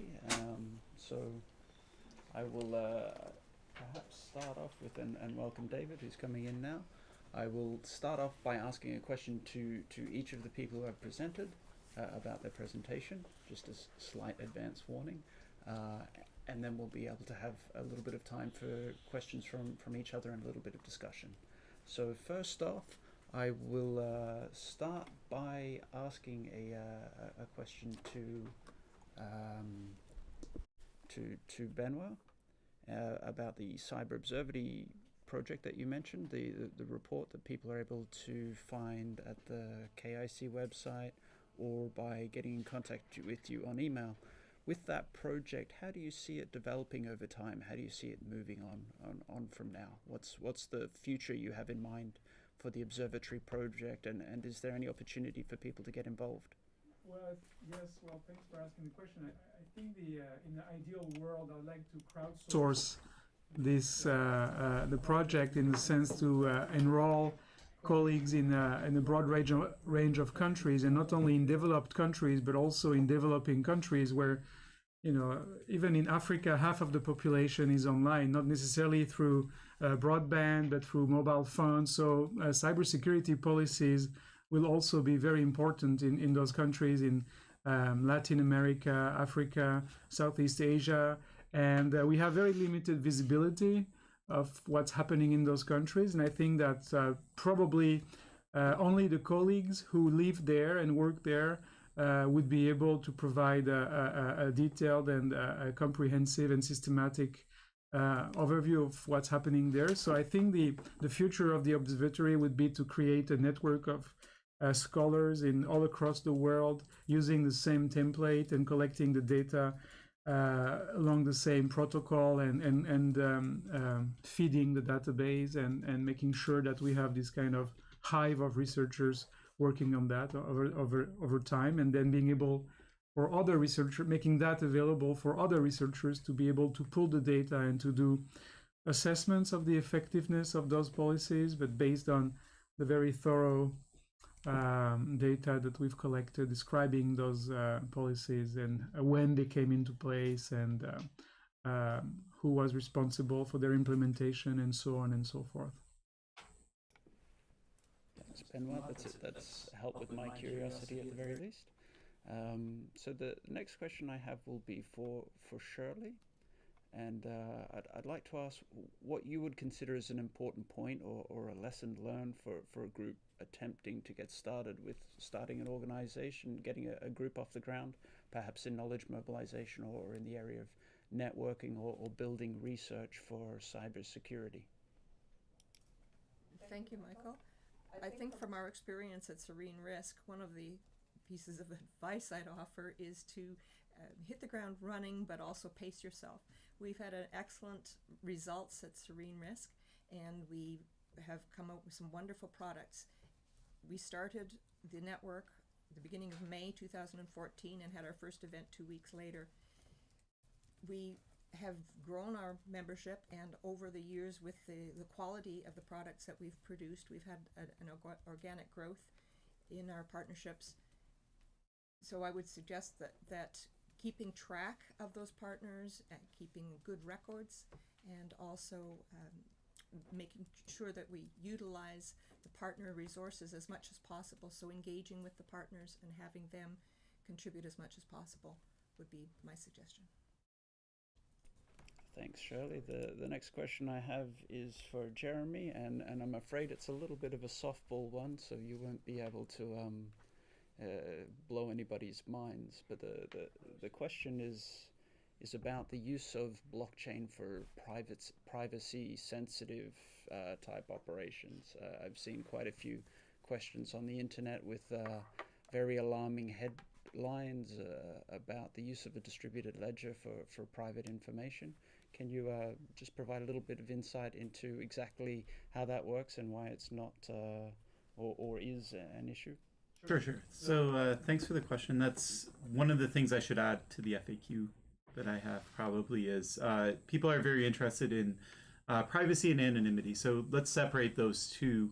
Anonymity is you can see the action, you don't know who did it, and then privacy being that you can't see the action itself. So the first thing I would say that's very important, that's very much misunderstood in the blockchain world, is that blockchain out of the box by default gives you no privacy. If you want to put confidential data on a blockchain, it actually gives you the exact opposite. It gives you transparency. So if banks are doing transactions between themselves and they're using a blockchain, by default, out of the box, one bank can see what other two banks are doing in terms of transactions. So you have to deal with that. There are ways, there's techniques that you can use. You can use encryption techniques to layer it on top, or you can have your database sort of split, or anyways, the point is that you do have to take care of it at a higher level for the protocol itself. So that's something that people don't necessarily realize. And so you see lots of applications like let's put healthcare data on blockchains and that type of thing. And so that's a problem that you're gonna have to solve. That's a huge roadblock. The second part is in terms of anonymity. So blockchain has this reputation of being anonymous. It's not actually anonymous. The way it works is essentially money moves between accounts. Accounts you can think of as numbers. Technically speaking, they're a cryptographic key, a public key. And so you don't know who's behind these numbers unless if they choose to disclose it themselves. But you do have a record of every transaction. So you can look at transactions in Bitcoin that were done 5 years ago. You can go and see exactly what those transactions were, what accounts were involved, what the amounts were, and all of that type of thing. So once again, that's the default behavior from Bitcoin's blockchain. There are ways to tweak it. People are interested in tweaking in both directions. So some people want to add verified identities to a blockchain so that you get rid of all anonymity. And then other projects are involved in trying to increase the amount of anonymity. So make it even more anonymous than Bitcoin itself. So I always say that Bitcoin is it's more anonymous than the credit card system, less anonymous than cash. So cash is even more anonymous than Bitcoin. So what they're striving to do is make it as anonymous as cash. So Zcash is probably the largest kind of project. Monero, which is using cryptojacking, also has some privacy features that Bitcoin does not have. There's also been some academic research that shows that you can break to some extent those privacy features. So we're not sure how resilient they are in practical settings, but they at least try to do something about that particular issue. Great, thanks, Jeremy. That well, at least again, I'm clear and organizing this in somewhat of a selfish way. Then that's enough. So moving on to Mahsa, I have a question for you, and if the last one was a softball, this one might be a bit of a curveball. I'm interested in how Ghazal and that idea would work in an environment that has less encrypt as a free option for people looking for certificates. And one of the issue that's been raised in the security community is with the Let's Encrypt certificates being given out basically to whoever wants them for no cost, and being potentially an enabler of criminals to look slightly more legitimate. I'm wondering if you could talk a little bit about how your scheme works in that space, and whether it provides any kind of advantages, or whether that would have to be operational or logistic. If I get your question correctly, like you're talking about Let's Encrypt and how it works and compare it with our system, basically. Okay, so Let's Encrypt is great because, like, if you compare it with the current WebCA model, when you have to go like through a lot of like paperwork, like domain validation stuff, it's very hard. So Let's Encrypt is great because it gives certificate for free, and they don't basically validate the ownership. But the like if you go at the authoritative level again, our system provides uni-authoritative, which is I personally think it's great because in our system, like I own Mahsa.Ghazal, for example. I own it. I mean, I'm authoritative. I can assign certificate for it. But again, in that Let's Encrypt level, I guess again users not authoritative because it's again another company issuing certificate for you. So there is a level of indirection again, which we don't have it in our system. Yeah. So we resolve indirection using Ethereum blockchain. Great. That's quite interesting. Yeah. There's some promise there, I think. And to Shayan, I don't know baseball well enough to come up with an idea for what kind of pitch this is, but cryptojacking's a very interesting thing from the news recently. So I have two questions for you. The first one would be around cryptojacking and mobile devices. The possibility of physical damage or harm to those devices, whether that's a real thing or just a headline. And the second one would be asking around, is this a threat to users coming online in developing countries, those that perhaps wouldn't have the resources for fraud to be a valid threat to them? Would this be something that they would suffer from? Would it affect their experience coming online, having their machines tied up in this way? Yeah. If you have any kind of insight or comment on those two things. Yeah, sure. So for the first one, there has been some news about mobile devices kind of exploding or burning, which is mainly on malwares that run on system level that has more access to the CPU, direct access to CPU. Cryptojacking browser doesn't have that much access to CPU. They can make the device go drain, the device's battery drain, or get really hot, but it can't really get to that level of damage to the device. But still, it can be really close to that, depending on the design of the hardware. On your second question, it could be damaging to those users, but also using just ad blockers or mainly ad blockers on Chrome, it can prevent a lot of these cryptojacking attempts.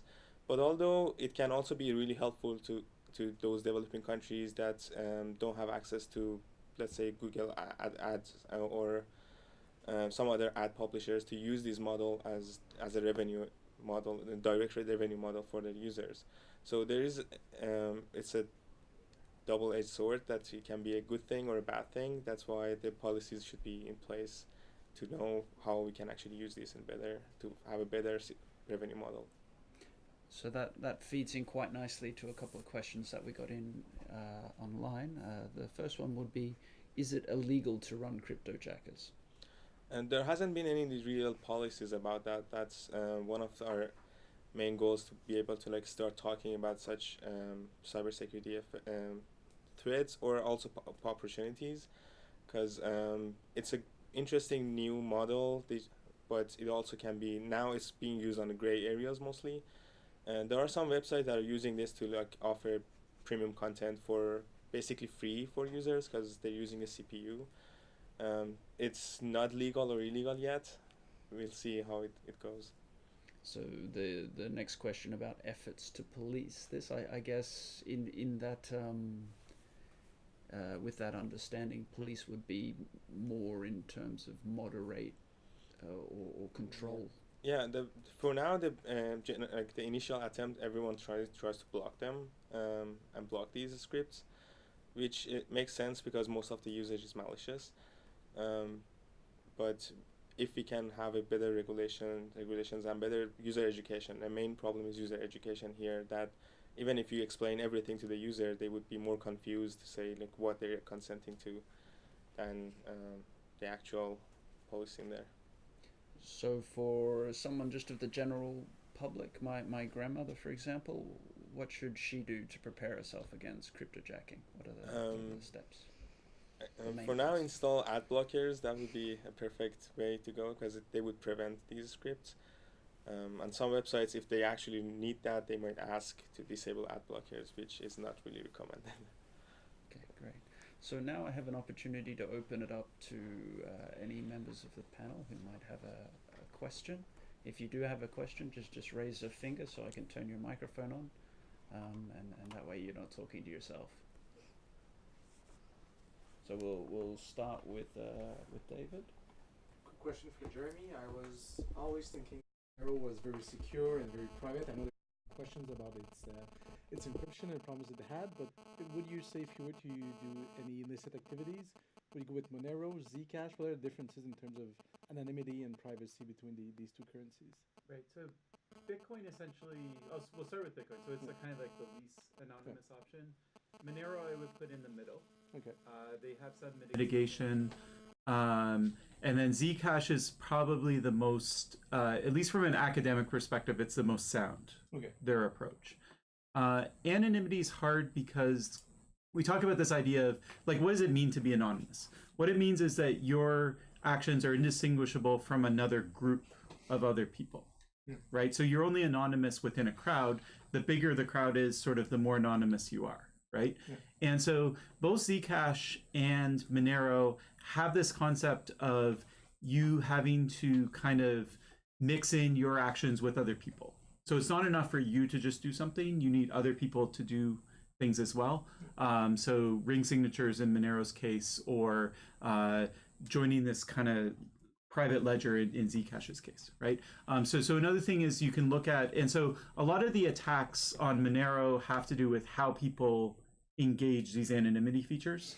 And so users just don't do it well because they don't have the right mental model, right? It's a new world and it's really hard to know.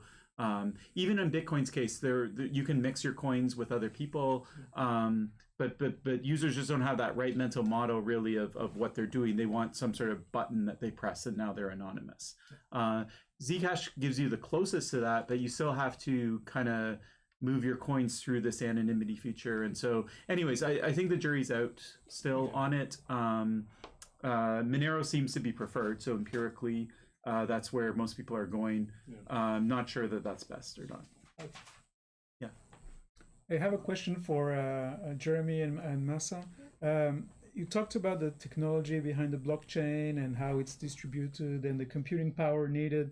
And as you know, we're also moving into this new world of IoT and pushing the computing power to the devices, and some of those devices being fridges and very dumb objects.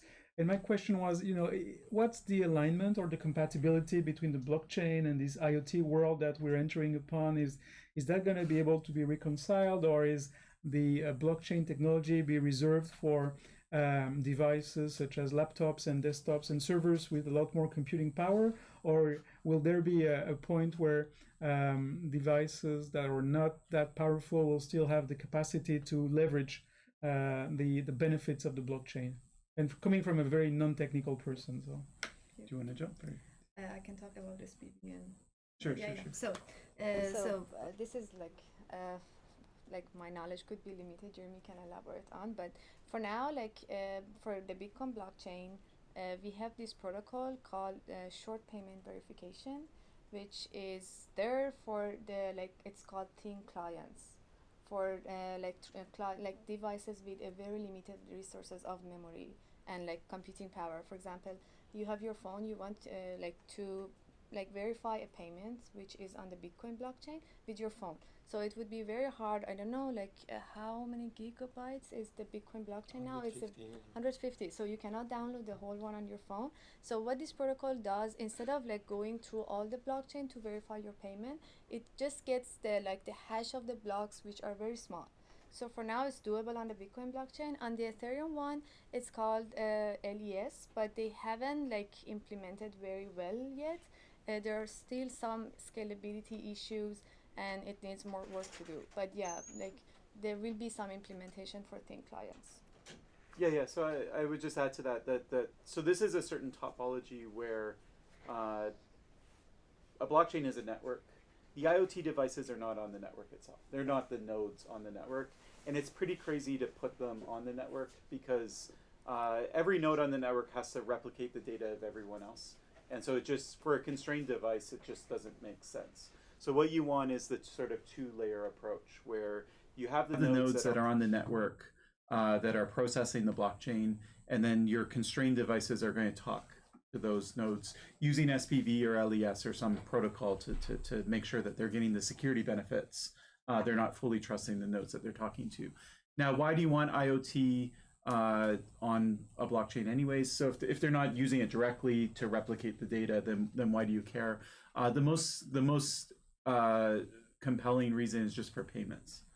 So because you have a lot of payment options on a blockchain, you want these IoT devices to have access to payment technology on board, not having to go through banking systems. So your smart fridge can go ahead and just order you milk when it realizes that you're out of milk or whatever the case may be.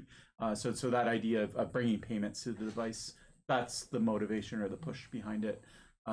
Yeah, and anyways, we'll see. There are lots of people are interested in it. There's companies and technologies that are built up around it. I had another question for Shayan, but I don't know if I have time.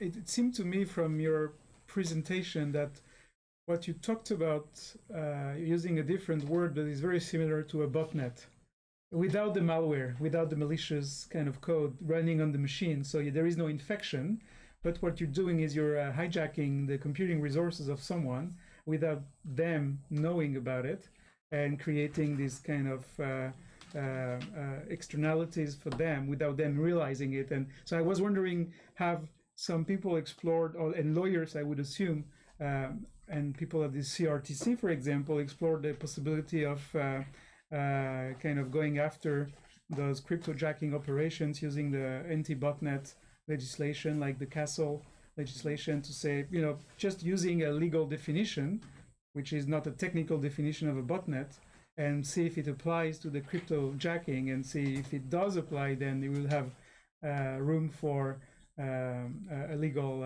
remedy for the people who have been kind of victimized by the cryptojacking operations. I'm just wondering, the question is, in a nutshell, you know, have lawyers started to explore anti-botnet legislations to trying to kind of go after the cryptojacking operations, or is it just too different? Your question is right in line with the regulation talks that I had there, that in early on that cryptojacking on Bitcoin started to, like in browser mining started to be talked about. There was this company called Tidbit that actually had to shut down because there was this law that this process without getting a user consent is known as to be illegal. So that's the talk about, like there are like some, especially in Europe, they're going after a lot of big campaigns that are using these websites, and mainly the websites that are offering these services, because mainly they don't have, they're anonymous, they're running anonymous, and they don't know who's behind these.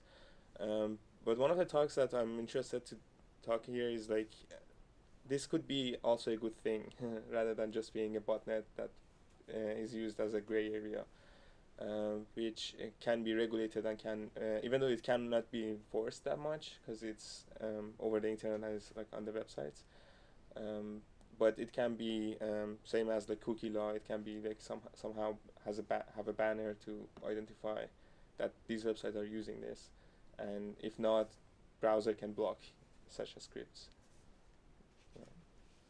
Can I just jump in? My mic on. I'll just add two things to what Shayan said. So the connection between Bitcoin mining and botnets. There's also that as a very explicit connection where you can use a botnet to mine Bitcoin and then send all the money back to you.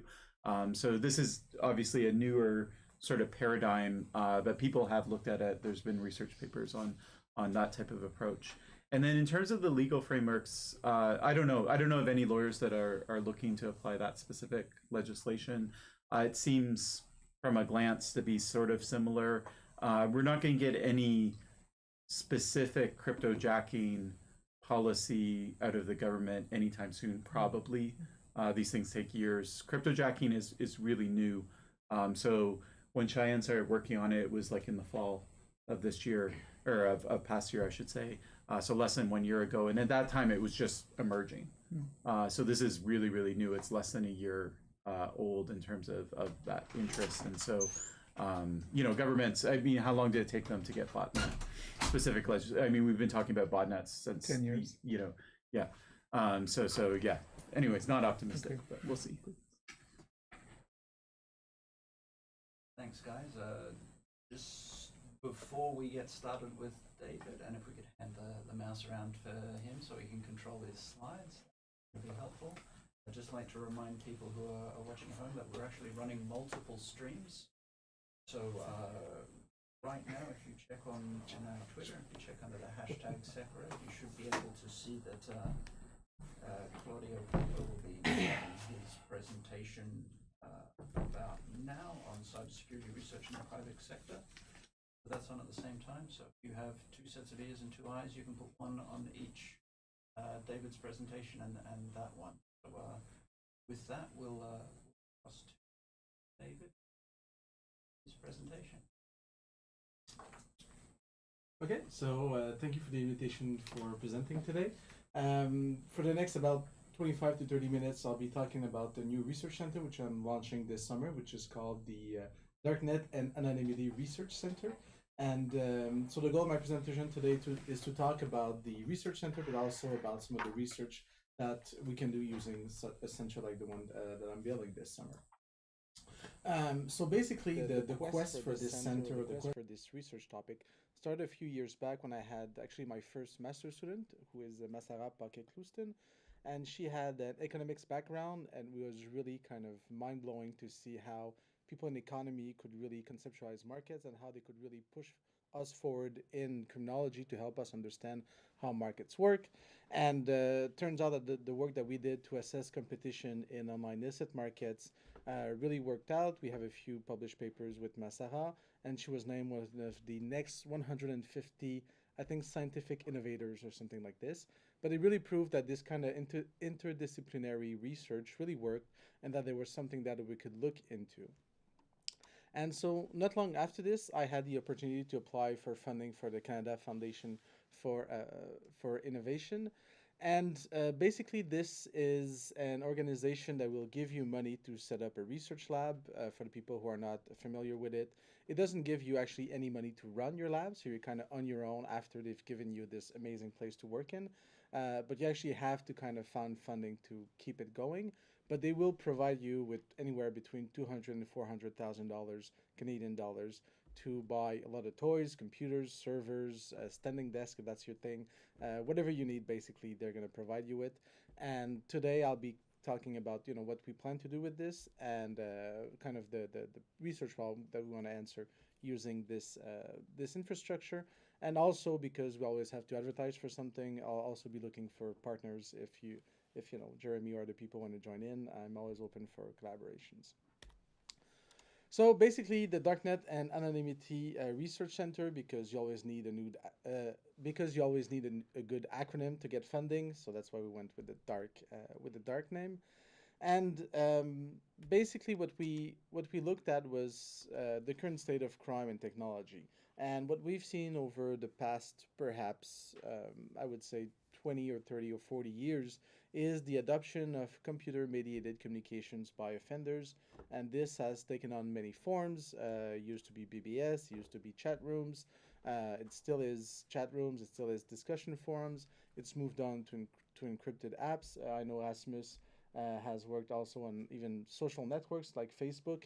It's pretty amazing the number of offenders you can find just on Facebook or even Tinder. And so what we've witnessed is basically this shift and this adoption of computer-mediated communications by offenders.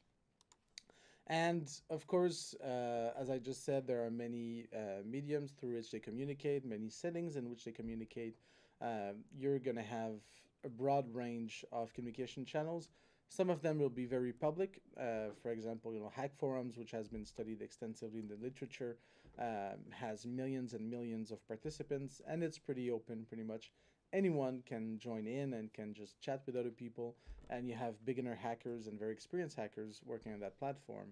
But you also have other platforms like Benoît has studied in the past with Dark, for example, where you have a much more private communication channel where basically a very select few people are going to talk together, and you have to apply to be included into this communications channel. And we've seen that these communication channel has been used to communicate, to share ideas, to share techniques. It's going to improve each other's techniques to do cybercrime, but also and very often to trade, so to buy and sell illicit products and services. And this is not something that's new. It's been around for decades. It used to be that people were trading. These days, there's a lot more economic framework around it, meaning that people are going to buy stuff. They're going to buy, for example, hacking services. They're going to buy illicit drugs. They are going to buy whatever, even wildlife trading, illicit wildlife products. You can buy pretty much anything on the internet these days, and it's through mostly these communication channels that this is going to happen. And just part of the funding, because you always need to kind of raise awareness about how important what you're studying is. Just put in a few numbers here, and I'm sure all of you are already convinced how terrible these online illicit markets are for Canada. But we hear about these numbers, and Benoît is studying how real are these numbers. But we're talking about hundreds of millions of dollars that are lost every year in Canada because of financial fraud that is facilitated in part by these online illicit markets. We see a very vast increase of this problematic over the past decade, so tripling of losses since 2008. And this is all linked as well to identity fraud, which has proven to be a very big problem, at least in the financial industry, where people apply, for example, for mortgages with fake identity, and then the bank loses hundreds of thousands of dollars. And so there have been a lot of implications for Canada around this theme of online illicit markets, and this can be involved, with computer hacking, illicit drug sales, and as I said, even illicit wildlife trading. And why do offenders go on these online illicit markets? Why have they adopted these online illicit markets? There's a few reasons that are very easy to understand. First of all, the criminal on the ground is a pretty chaotic environment. But using these communication channels, they can actually bring in order. You're going to have, platform administrators that are going to make sure that there are some ground rules that everyone is supposed to follow, even though they don't always follow those rules. But at least there's someone kind of giving out a sense for this is how things should work, and people can rely on these rules and can kind of refer to them when there's a problem. These online illicit markets also facilitate networking, just because I was talking about, hack forums, where there's millions of people that are interacting with each other. Many of these platforms actually have thousands, if not tens of thousands, of participants that are going to be exchanging ideas, buying from each other, and it becomes pretty easy if you have, hacking services to sell, if you have a DDoS service that you want to sell. Well, if you want to put your name out there and you want to make sure that people know what you're selling, using these online illicit markets, it's pretty easy to do, just because so many people are going to be reading your post and looking at what you're doing. And finally, they really reduce the asymmetry of information, meaning that in the illicit world, it's very difficult to know if you're going to be buying a good illicit product or not, and if what you're buying is exactly what you asked for. And with these online illicit markets, you actually have some feedback, and you kind of know what people have said about vendors in the past, and can kind of get some information about who you're dealing with before you have to deal with them. At the same time, there are many issues with these online illicit markets. For me, these things have been just great for research purposes, just because it's really a one-stop shop where I can just deploy a crawler, go in and download tons of information about what offenders are doing, and this has been very helpful, for example, for illicit drug studies. We can actually get very, very accurate prices for drugs in specific countries, and this is something that we've never had before. So how much is cannabis in Canada versus Australia? And what we see is that these online prices kind of reflect what we see in the streets. And so it becomes something that's very interesting for us researchers, but at the time it's kind of problematic for the offenders because they want to remain anonymous. They don't want to have their activities kind of put out publicly. But using these online illicit markets, researchers can actually just display everything that's going on in this illicit market. We've also seen a very high prevalence for opportunistic behavior among online illicit markets participants. I said that they were administrators that were managing these online illicit markets, but actually what we see is that the power of these administrators is very low, particularly in these open platforms where pretty much anyone can register, and even if they get banned, then the person can just register a new account, and it becomes very difficult for the administrators to kind of keep some sense of order in their own market, and it becomes very difficult for them to manage kind of everyone who's in there. Finally, and that's probably kind of the biggest issue with these online illicit markets, is these have become very high value target for law enforcement agencies. We've seen a number of police operations that are targeting these online illicit markets, and as soon as you deal online on these illicit markets, you have a target in your back, and you realize that if law enforcement is able to seize the servers hosting these online illicit markets, then all of a sudden they have your messages, they're going to have your IP addresses, they're going to have a lot of information about you, and we've seen a lot of arrests of participants just because the servers that were hosting these markets were seized, and because there's information about them that's just leaking online. We saw this example, for example, that was more than a decade ago, I believe, with the Shadow Crew forum, where actually the police was running the actual forum where offenders were selling and buying credit card numbers, and they even had a VPN service that was hosted on their secret service in the United States server, so they could actually see all the connections coming through and from this forum, and they were telling the offenders, this is a very secure VPN. No one can hack in. Well, no one needed to hack in just because the police was running it by themselves. So,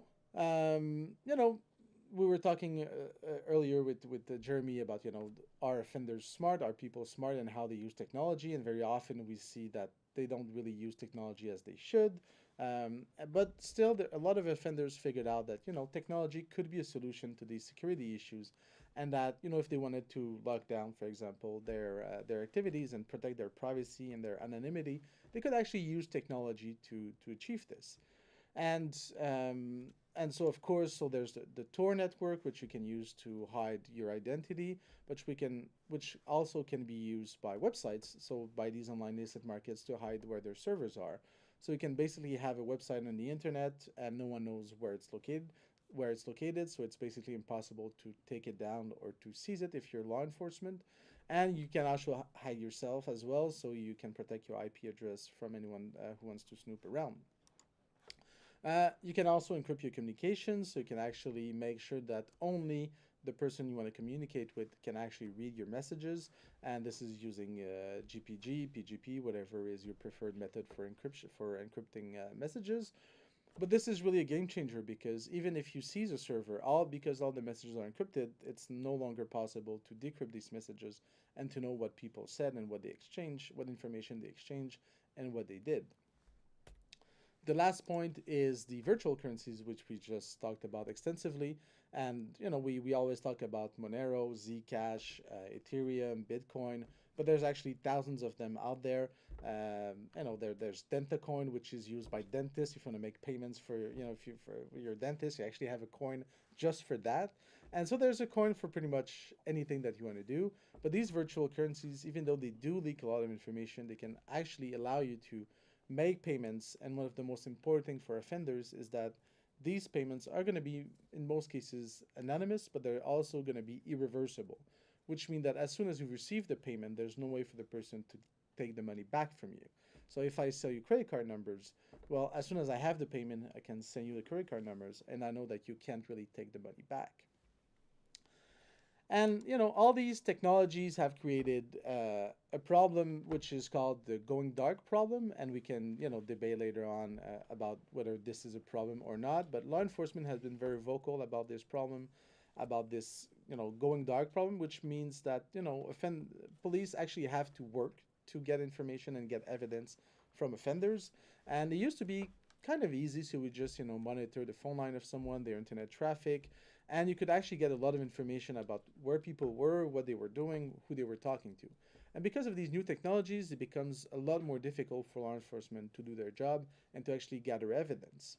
And what we see is that using these technologies, the ability to intercept communications really decreases for law enforcement. It becomes much more difficult for them to actually monitor what people are saying to each other. But also for us researchers, unfortunately, it becomes a lot more difficult to gather information about who is saying what to whom, just because all this information is going to be encrypted. And we've had example of offenders even recently. There's this case in Quebec with Renald Desjardins, who planned a murder, and he was exchanging and talking about the murder on BlackBerry, and he and his colleagues believed that because they were talking on a BlackBerry, it was all secure and there was nothing that the police could do to monitor their communications. Turns out, actually, BlackBerry isn't that secure, at least for just regular users, and they got arrested, and he had to plead guilty to murder. But so this is kind of like an easy way to solve a murder, but if they had been using WhatsApp, for example, it would have been much more difficult to gather evidence and to arrest them, and for us researchers as well, it's more difficult to get information. A point that's been very useful even for law enforcement and for us researchers is just the metadata.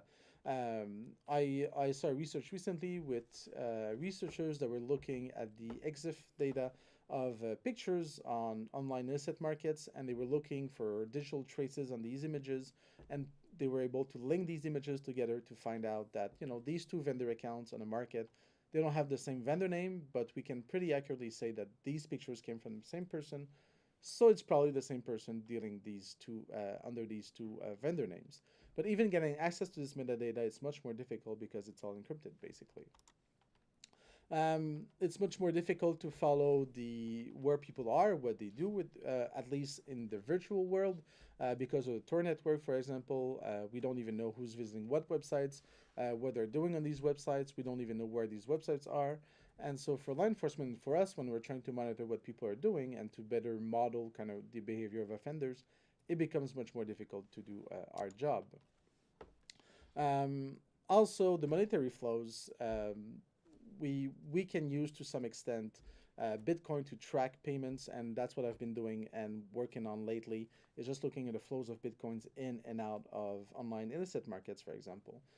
But with Zcash, with Monero, it becomes almost impossible to really follow these monetary flows and to see how much money is going into these online illicit markets, what's the behavior, what's the profile of the people who are making purchases. And so it becomes much more difficult for me to do my job as a researcher, or actually I have to work more to get the same data, and it's the same for law enforcement. We can skip this, not really important. And so in the end, it kind of becomes just more difficult for everyone to collect either evidence or research data and to kind of get an understanding of what are offenders doing and how are they doing it, no matter what your purpose is. And so when we look and we listen to law enforcement, what we hear, the picture that we get is kind of like this apocalyptic picture of how it's going to be impossible from now on to arrest anyone, to convict anyone. Everyone's going to just walk free. There's going to be anarchy, building burning. And so there's really this really big kind of framing of this problem as this is a really big problem for society, this going dark problem. And personally, I'm not sure that it's such a big problem that we're all gonna die, but it still raises a lot of questions, and that is kind of the point that I want to make with this research center, is to look at to understand and to explain the impact of these anonymous technologies. So as I mentioned, encryption, the Darknet, virtual currencies, and other technology that are going to rise in the future. But what is going to be the impact of these technologies on offenders, on offenses, on online illicit markets, and how we as researchers research these settings, and how law enforcement, for example, is trying to regulate these markets. And so we're going to have kind of three different branches or three different axes that we're going to study. The first one, is monitoring the evolution of an anonymous technology. And this is where, if Jerry's team wants to step in and jump in, that's the beauty of it. We have lots of research funds to do these kind of things. But trying to understand, right now we have kind of a good grasp of what technologies are. But for us in social sciences, it's often very difficult to understand these new technologies. Just, I was asking a question earlier about Zcash and Monero. These are very subtle differences, and it becomes very difficult for us social sciences researchers to really understand, well, why are they using Monero? What is the impact of using Monero? And I hear there was this problem with the protocol that, leaked a lot of information. And so the first thing we want to do is keep an eye for the next 4 years about what technologies are out there that kind of help people to protect their privacy, their anonymity, even if it's not being used by offenders, just kind of knowing what technology is out there, how it works, and how it could be used by offenders to kind of protect themselves. So that's kind of the first part of it, and our goal is to publish every 4 months or maybe every 6 months, kind of a report online and saying, this is what we've seen over the past few months, just to keep everyone up to date. This is where we currently stand with these anonymity and privacy technologies. The second thing we want to look at is, well, how do you learn about these technologies? Why do you adopt them? And this is where we look more at explain the adoption of anonymous technologies by offenders and trying to understand, well, a lot of offenders use these cryptocurrencies, but a much larger number is not. And so we hear a lot of pimps using cryptocurrencies. We see drug dealers using cryptocurrencies. Well, why are these guys using cryptocurrencies and not other people? And so we want to kind of do interviews with offenders and trying to understand, how did you hear about these technologies? Do you know the pros and cons? Do you know how to use them properly? How do you use them? Are there issues when you're using them? And so kind of model the adoption rate and how they adopt these technologies by offenders. The third thing that we want to see is kind of in a very broad way is, what is the impact of these technologies on online illicit markets? So as I said, there's a lot of online illicit markets out there. Some of them are on the Darknet, some of them are on the open internet. And do the Darknet markets, for example, are they growing more rapidly than the ClearNet market? Are they growing in a different way? Are they hosting different content? How is these technologies shaping these markets by their size, their scope, the number of people who are participating in them, what they're being used for, how they're growing, and how they're being used by offenders. So there's a lot of questions about, do these technologies really matter? Do they protect offenders from victimization, from law enforcement? Does it change the way that we as researchers are going to research these online illicit markets? Does it change how police operate against these online illicit markets? So it's a very broad question that we want to answer. And so the goal of the lab was to bring together people from social sciences, from criminology, but also from business school, and also people from computer science. So I'll let you decide which picture shows computer science and which one shows a business school. But the goal is to have kind of partnership with people in economy, because we're trying to understand markets. And so if you want to understand markets, you really need to have economists on board to really help you model how these markets operate, their size and scope, competition. But you also need to have people in computer science to actually help you collect the data, help you understand these technologies, because many times they're very complicated, and to really sort out kind of technical kinks and to help you understand these technologies. So that's what I've done for this lab. So we have a partner from HEC, from the business school, and we also have a partner from ETS, who is more on the computer science side. But we're really open, once again, and I will say this about 20 times in this presentation, if more people want to jump in, we're always looking for partners, and we have tons of funding, which is always nice to have. So basically what we want to do is do some open source monitoring, which means look, even down to Google News, just for looking at, what technology is out there. When we want to understand the new technologies, how they're being used, looking at forums, looking at Reddit, and looking just in the news, what, new startup came up with what technology. So use open source monitoring, which is kind of very manual, labor intensive work. But also using my data crypto research infrastructure, which is kind of a web crawler and scraper, which Rasmus is helping me improve these days. But just to collect massive amount of information, either from Reddit, from forums, from online illicit markets, maybe online social networks as well. But basically to get all this information in a centralized database that we can easily analyze. And I always think that a year from now, we're going to have this amazing setup where we can kind of visualize in 3D all the data that we have. And I guess we're still 1 year away from this, Rasmus, is what I would say.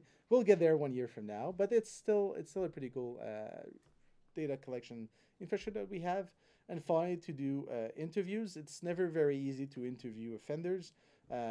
We ran a survey with online drug dealers last year, which worked out pretty well. And the point is to continue these interviews and build on what we've done and the credibility that we have in the community to be able to interview offenders and to really understand, well, you know, how did you hear about Bitcoin? Why are you using it? Why are you not using it? And are you afraid of by using it that you're going to get caught? Or does that protect you or does that expose you in your mind?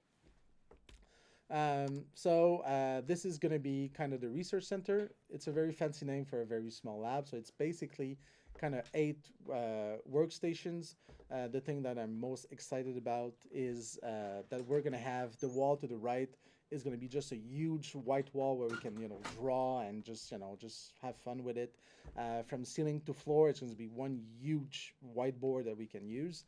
So I'm very excited about this. But other than that, it's just, you know, 8 workstations.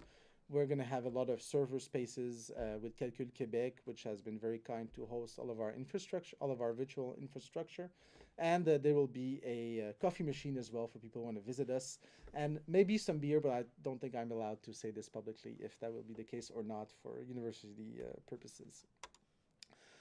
So basically what we can do is, the goal of this lab is to look at a very, very broad range of questions. And just to give you, I mean, how far this can range. And I talk about, you know, business school, I talk about computer science, but we just got a paper accepted in the British Medical Journal about prescription opioids and how people are using the Darknet to sell these prescription opioids. And just to give you an example, I mean, just involving even people, you know, in medicine in all departments is the thing that I'm looking forward to. And here you kind of have a graph that shows you the distribution of drugs being sold on the Darknet. And if you look to the right, the upper right, you're going to see like a big jump in this purple area. And that's all the prescription opioids being sold on the Darknet. And a colleague of mine realized that, you know, it's kind of strange how they weren't selling all that much. But all of a sudden, the proportion of prescription opioids being sold just really exploded. And, you know, we realized that, you know, this... in the United States, there was a big problem. I don't think I'm teaching you anything when I'm telling you there's a big opioid prescription problem in the United States. We can see just how much prescriptions have increased over the past few years. And what we decided is, you know, we figured maybe we could use the Darknet data to try and understand this model. So here you have kind of the data crypto that we have and that we use. So we have about 33 different online Darknet markets that we collected data from that we just pulled in all together to look at all the drugs that are being sold on the Darknet. And what we realized was actually that, you know, this jump could be explained by a scheduling change, which means that in the United States in 2014, it actually became much more difficult if you want to get prescription opioids to get your doctor to prescribe you opioids.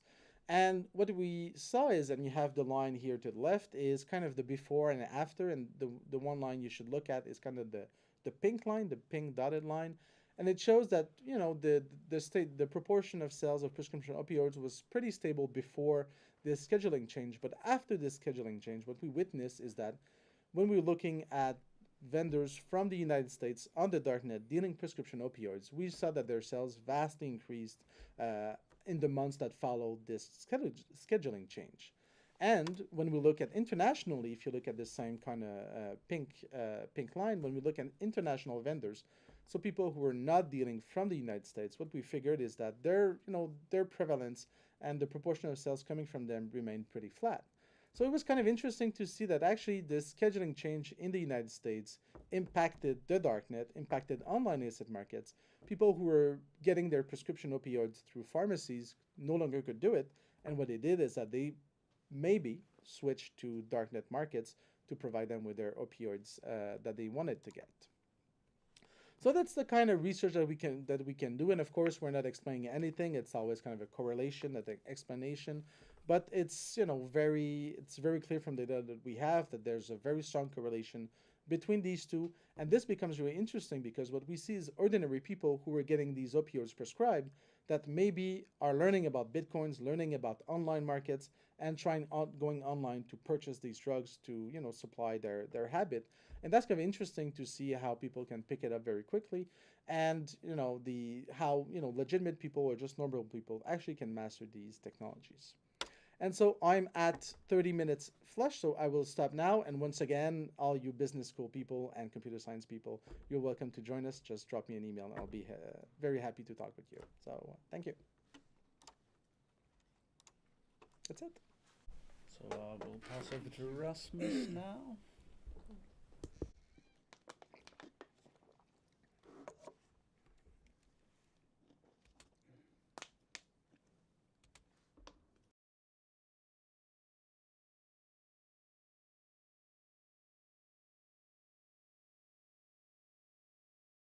Université de Montréal with David as my advisor. There's a small change of title, and that's partly because of Michael, who inspired me a bit. So the title is Cybersecurity from the Offender's Perspective, Dark Web Drug Dealing and Cybersecurity, and it ties in very well with what David was talking about. So yeah, hopefully we'll get somewhere. How do we... Like this. So shortly I'm going to go over some background. What am I talking about? Illicit online markets. David introduced that. I'm going to talk about some of the data and sources behind the, behind this, study, or whatever we should call it. Then I'm going to talk about the threat models of dark web drug dealers, and then I'm going to focus on two sorts of risk that they're subjected to and how they handle that. And then I'm going to, bring out some perspectives from this, and particular highlight some issues with this going dark discussion, which David opened. So what are crypto markets? Well, they're also known as anonymous online markets, AOMs, or darknet markets. It's a genre of markets, websites that have grown at a very steady pace since 2011. They all share the similar qualities. David has pretty much outlined what those are, so I won't go through them. So by now we can say that they're an established component of drug markets, I would say. That supply mainly amounts smaller than wholesale amounts, so that'll be personal consumption, social supply, redistribution. By an established component, I don't mean that they're huge, but that they've become part of how drug markets function today in this age. In the most extensive study we have of revenues, it's from 2014 by Soska and Kristen, I forgot the reference. They observed a daily revenue that was well above $200,000 daily. I think we have good reason to believe that it has increased, seeing as we see many more products and vendors today. Yeah, so this is what one of these markets look like. This is the biggest one operating right now, Dream Market. As you can see, there are categories, and it looks like an eBay or Amazon clone from the 90s. You can see some small ratings, you can see where product is shipped to, you can see the price of products and so on. So this is what people are trading on. Now, so this cybersecurity from the offender's perspective, these are some interesting insights I gained from doing some interviews with dark web drug dealers. I'm talking on the basis of the primary material is 13 interviews with vendors. These were semi-structured interviews, and they were centered around like how they got started with drug dealing here and what kind of provoked or encouraged them to move to these markets. But the thing was that cybersecurity and OPSEC kind of just constantly emerged as a secondary theme when interviewing them. Partly that's because I find it fascinating, and these guys really like to small talk about it. So a good way of establishing rapport is are you thinking of switching over to Monero instead of Bitcoin? How do you feel about Open Bazaar? Things like that. So these interviews took place between 2017 and 18, and I also got to witness these guys and gals dealing with some of the issues David highlighted, like markets running off with all of their funds, things like that, and being robbed. So typically these interviews took somewhere between 2 and 10 hours, and they might be understating it. Often it was multiple sessions. I still talk to some of them from time to time. These were of course conducted under the highest security precautions you could imagine. So yeah, and either by email or instant messaging. When it was instant messaging, it was often separated into like different sessions where we would talk over a couple of weeks or something like that. We're quite fortunate to have a pretty big sample of interesting sample cohort with both small, medium, and large-scale vendors. We have what I would describe as kingpins in this sample. So I also drawn some secondary material. There's some long-term ethnography, which I've published with colleagues on. There's also some interviews with buyers done in Denmark. There's also the whole range of quantitative research and also a couple of interviews with law enforcement. So I'm not only supporting these findings I have with these interviews with vendors. So shortly, what do we know about this population? Well, we know that those who really rake in the profits, or at least where the profits are in crypto market, is in the sale of illicit substances, particularly MDMA, that is Molly or ecstasy, and cannabis. Those are the biggest categories. The population of vendors is actually relatively small. The last study of the biggest market we have is of Alphabay, and they had about 2,188 vendors over a longer period. So that's actually not a lot of people. But we also know from previous research that most of these vendors actually have relatively low revenue. I think it was a paper by David and Mahsa that found that it was like 1% who were like, we could call the elite of these. But actually, Soska and Kristen found that less, like 70% of these people never make more than $1,000 US. We also know that they operate for relatively short periods of time with an average lifetime of 220 days. So these are not, they're not long-time operators. We also know from some qualitative research that no vendors or almost no vendors had like a previous background in IT or cybersecurity. This is kind of an interesting population. From this research, some interesting insights that came related to this was that many vendors I talked to were not very tech savvy. They've learned it, but in the beginning they're not. I also learned that this is a research project with others, that these IT skills were typically learned through their own research, through mentorship, or through community. So this is something you have to learn. We also learned that many vendors rotate their pseudonyms and identities, so there's a chance they could be operating for a longer time than 220 days, which Soska and Kristen also point out. We also learned that many vendors operate periodically. When they have supply, they're active. When they don't have supply, they're not active. So what are the threats to these dark web drug dealers? Well, they have to really consider cybersecurity, because there's both law enforcement and there's other offenders who pose a risk to them. We typically think of law enforcement as the most pressing threat. And I would say we could kind of separate the risks from law enforcement into sort of two broad categories. There is a systemic or structural risk. We could say, being caught in the dragnet. As David explained, we see some of these markets being seized and shut down quite frequently, or at least once in a while. And when that happens, you lose a lot of data. That might be unencrypted communications. That will also be funds that you have in escrow systems. So that's quite a significant loss, and it puts you at risk.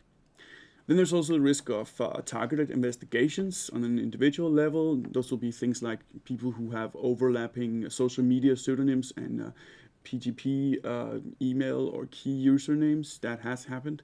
There's also undercover buys from law enforcement, infiltration, and so on. And then there's also detection in the postal system, of course. But that's actually not all, because if we also look at other offenders, we also see that some of the risks from other illicit online markets are also present here. We have rippers. We also have people being phished for credentials. We also have markets being hacked or individual users being hacked. We also see theft and predation quite frequently. We see some social engineering, and we also see some reputation-based attacks where people sort of just give you bad ratings. Your competitors give you bad ratings. And then there is this new risk, which again, David has alluded to, that we quite often see the administrators of these markets simply just running off with every penny that is in the escrow system. And that's quite a lot of funds, and that, every vendor is victimized in this. So how do these drug dealers actually deal with this systemic risk? Well, most of the vendors I interviewed had lost thousands of dollars in these exit scams. I think the record was more than $100,000. So these can be very significant because of the escrow system. And in some cases, they can effectively bankrupt the seller because you have both the money in escrow, you also have your product that you've already shipped out. So in some sense, you can get a double loss. You might also have bought your product that you shipped on credit. That could put you in real problem offline. So there are, of course, some ways of mitigating this. For example, you could require FE, which means that customers have to send you the money before you send them the product. Well, the thing is that you risk losing customers if you do that. You could also try moving off market, make a private website. That's something we've seen quite a few vendors do. But if you do that, the risk is that you lose customers because, again, they can't use escrow solutions. But also that, you know, the reach of customers kind of diminishes. You don't have the great platform that a market is. And finally, this requires a specialized skill set. Most people aren't capable of setting up a hidden service on Tor. So, yeah. But what we see, which is very interesting, I find, is that this systemic risk from both law enforcement seizures and marketplace exit scams, among vendors, it's simply just considered an unavoidable fact. It's an expense. It's a business expense. So to quote some of what I've been told is, you know, of course exit scams are part of the risk. I've lost things. It's never pleasant, but you have no other choice than accepting them. Otherwise, close your computer and try something else. Or this one who explained what the consequences of these risk reduction strategies were for one of his colleagues. He explained that his colleague went from escrow to FE, that means going outside the escrow system, and he lost over 80% of sales. Having escrow gives the customer that much needed security. And finally, as one said, we must take risk for reward. Full escrow, drastically more sales, and it pays off. So there's a trade-off in how these vendors consider that. Now, there's of course also this individualized risk. And as I said, it comes in a variety of form: phishing, hacking, social engineering, rippers, target investigation. Now, interestingly, contrary to systemic risks, vendors typically think of these as avoidable.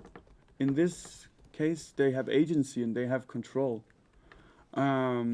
Some of the strategies will include, for example, and this is very simple, always verifying the URL. These websites tend to change URLs quite often, and there's a lot of phishing links spread out over the internet. Take the time, find the URLs, bookmark them, things like that. That's actually, you know, quite effective. Also, always verifying various data with PGP, for example, you know, communication from others and so on. Then there is the thing about, you know, using secure operating systems and software. Again, what David also talked about.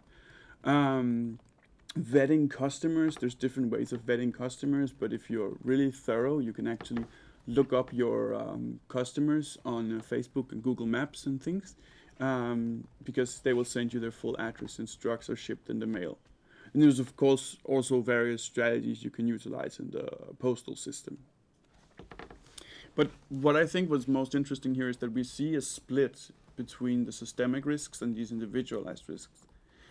In one case, there's not a lot of agency. This is just a law of nature. One kind of talked about it as if it was actually a law of, you know, fluid mechanics. One of the vendors, that's what he referred to. When it comes to this individualized risk, and this is also quite prevalent among, like, this is something that vendors are concerned about, then they have agency, and then they can exercise it. So, for example, here's a guy who talks, and it was interesting because he kind of brought these tricks from the dark web onto his offline business, and he talked about how he would deal with people offline. He said, "No guns allowed for anyone." That's pretty typical. I try and explain proper OPSEC for anyone I know in real life. Burner phones, encrypted apps, drop houses for products, sometimes radar jammers, depending on the situation. I don't know if that's true. He was kind of good at bragging. But what's interesting here is that afterwards I was like, okay, so do any of them live up to this? Because you're kind of paranoid. And he said no. That's one of the reasons why he started to stop dealing offline. They couldn't handle these requirements, he said.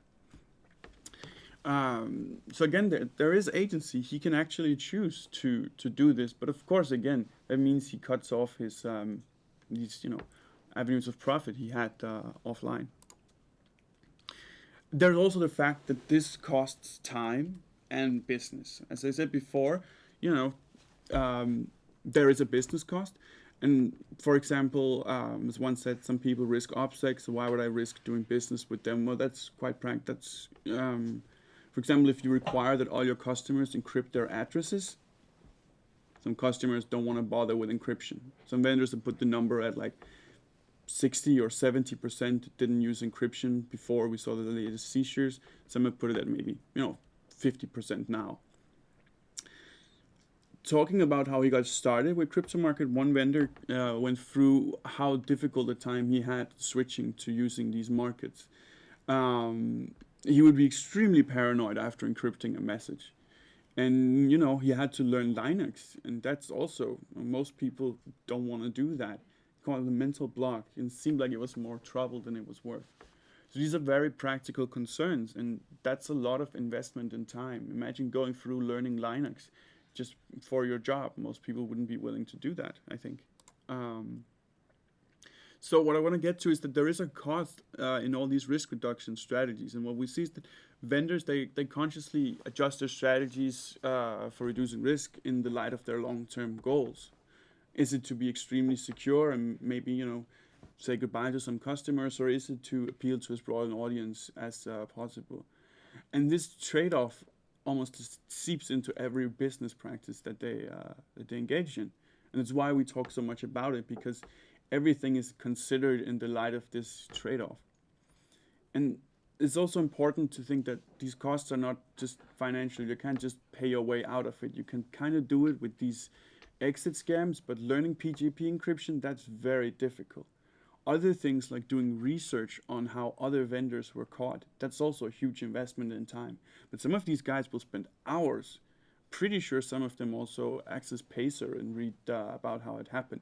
It's at least something that's shared widely on forums. That's also a huge investment in time. So, for example, let's take this, I've kind of talked about this, but say a vendor wants to reduce the risk of intercepted communication if a market is seized by law enforcement. He starts requiring all customers encrypt private messages. Lots of customers won't bother with that, so he loses customers. When he requires them to send messages encrypted, they leave him bad feedback. Another one would be a vendor who decides not to use the escrow system, and as one vendor stressed before, customers are hesitant not to use escrow, so they just go with another vendor. So some of the key findings on this area, which I'm trying to develop, is that for crypto market vendors, cybersecurity is not given, and it has significant financial costs. This is not a binary where just because you operate on the dark web, you're secure. It has cost, and you need to invest in it. And this is not only financially, it's also time-wise. What's also interesting is that this is a social behavior in the sense that it's learned, it's considered, and it's practiced. It's not a default, and there aren't the correct answers. Some of these vendors have OPSEC and cybersecurity advice that is extremely conflicting with what the others say. So this is a behavior which is really interesting in that sense. So I want to bring up whether maybe we should at least, one way of thinking about this going dark and in the context of crypto markets and the dark web is maybe it's more appropriate to talk about it as a gradient rather than a binary. On the one end, you have that guy with the radar jammers, and on the other hand, you have that vendor who really wanted to make me use Wicker, or he was probably close to using anything else, which is not recommended on these markets, for an interview. It's a gradient, you choose it according to your risk. Some of these had extremely risk-prone behavior, while others just, they live their lives like paranoics. And when we think about, cybersecurity from their perspectives, and I would like to credit Michael with this insight, that maybe we should kind of more compare it to the processes, mechanisms, and concerns of like small to medium-sized firms, maybe thinking about how it's an investment time-wise and financially to be cyber secure, things like that. instead of thinking of going dark. So yeah, that should be it. Exactly. So once again, because I have control over the microphones, I get to talk first. I think rather than going through asking everybody individual questions again, I think I'll just make a comment and then kind of open it up in the spirit of interdisciplinary conversation and communication, such as the one of the center that you're establishing, David. But I do have one question. Are you looking for collaborators and people to contact you with partnership ideas and collaborative opportunities? Oh, that would be great. And the point of the center is to have in one single room people, from criminology, from social sciences, from computer science, from business schools. So it's to have this proximity of all these people in the same room, collaborating, working on the same projects. So ideally, that would be kind of the main goal of the lab, is to bring all these people together in one physical location. But if there's other opportunities more internationally, I'm always open to it as well. But the main goal for now is to get all these people in one room and talking to each other. So my comment to sort of get us started, and I'm a fan of Batman and DC comics, not DC movies quite so much, but I'd like to play out the two versions here. One is the dystopian future of Big Brother and everybody's intimate details being available to government and law enforcement. And the other is the going dark problem where everybody's obscure and we're living in Gotham City and crime rules. Yeah. So I'd just like to ask the two of you, where are we going with that? Is this a case where the internet, being a technology designed to transfer and record information, is being played off as an instrument of people going dark, or is this the instrument that is recording our daily lives and giving Facebook the insight to change our minds or things? Exactly where are we going here, and how do you think your multidisciplinary approach will enlighten some of this darkness? If you want to go first? Yeah, maybe we should think about getting a historian in. Yeah, maybe. Who could talk about the history of wiretapping and things, because I think as the debate is not so so binary in a sense, and I mean what we also see with these vendors is that law enforcement, and that's also what I've heard from law enforcement, they aren't always in the dark. To give some examples, vendors who sold on social networks where you just open their phone and they have every single customer in there, and also all their vendor friends. And contrary to a burner phone, you don't switch out phones that have Facebook on them. But I don't have a real reply to where we're going. Maybe more that it would be constant, ongoing struggle. Some things work, some things don't. We see encryption being built into more and more tools. If you look at Facebook now, offers point-to-point encryption. We see the same thing with WhatsApp, with Google, with Apple, and even though we can always debate about the encryption and on iMessage, but still I think moving forward, I think more and more people are going to be using these encryption technologies. More and more people are going to be using these virtual currencies, just because in many cases it's cheaper, it's easier, and it's only going to get cheaper and easier to use their virtual currencies instead of your MasterCard or your Interact card. And so to me, we are going to use more of these technologies, but at the same time, it's very difficult to use them. Jeremy talked about this earlier. To use them properly, to kind of hide your identity and to hide your actions is actually very, very difficult. And I think only a select few are going to be able to use them to really obfuscate or to hide themselves. And so to me, I kind of see the same society we currently live in, where we leak a lot of information about who we are, what we do online. It may be a bit more work for law enforcement, for governments to kind of keep track of what we're doing, but in the end, the US government at least has proven, in the case of the Darknet, for example, they found out where the Silk Road servers, the first Darknet market, that grew in a sizable size. I mean, they found out where their servers were hosted, and they seized the servers. And we still don't know how or why. Well, we know why they did, but we don't know how they did it. And they just proved that in the end, if you give them enough time, enough resources, enough money, they're going to find out who one person is, and they're going to be able to arrest that person and put them in jail basically forever.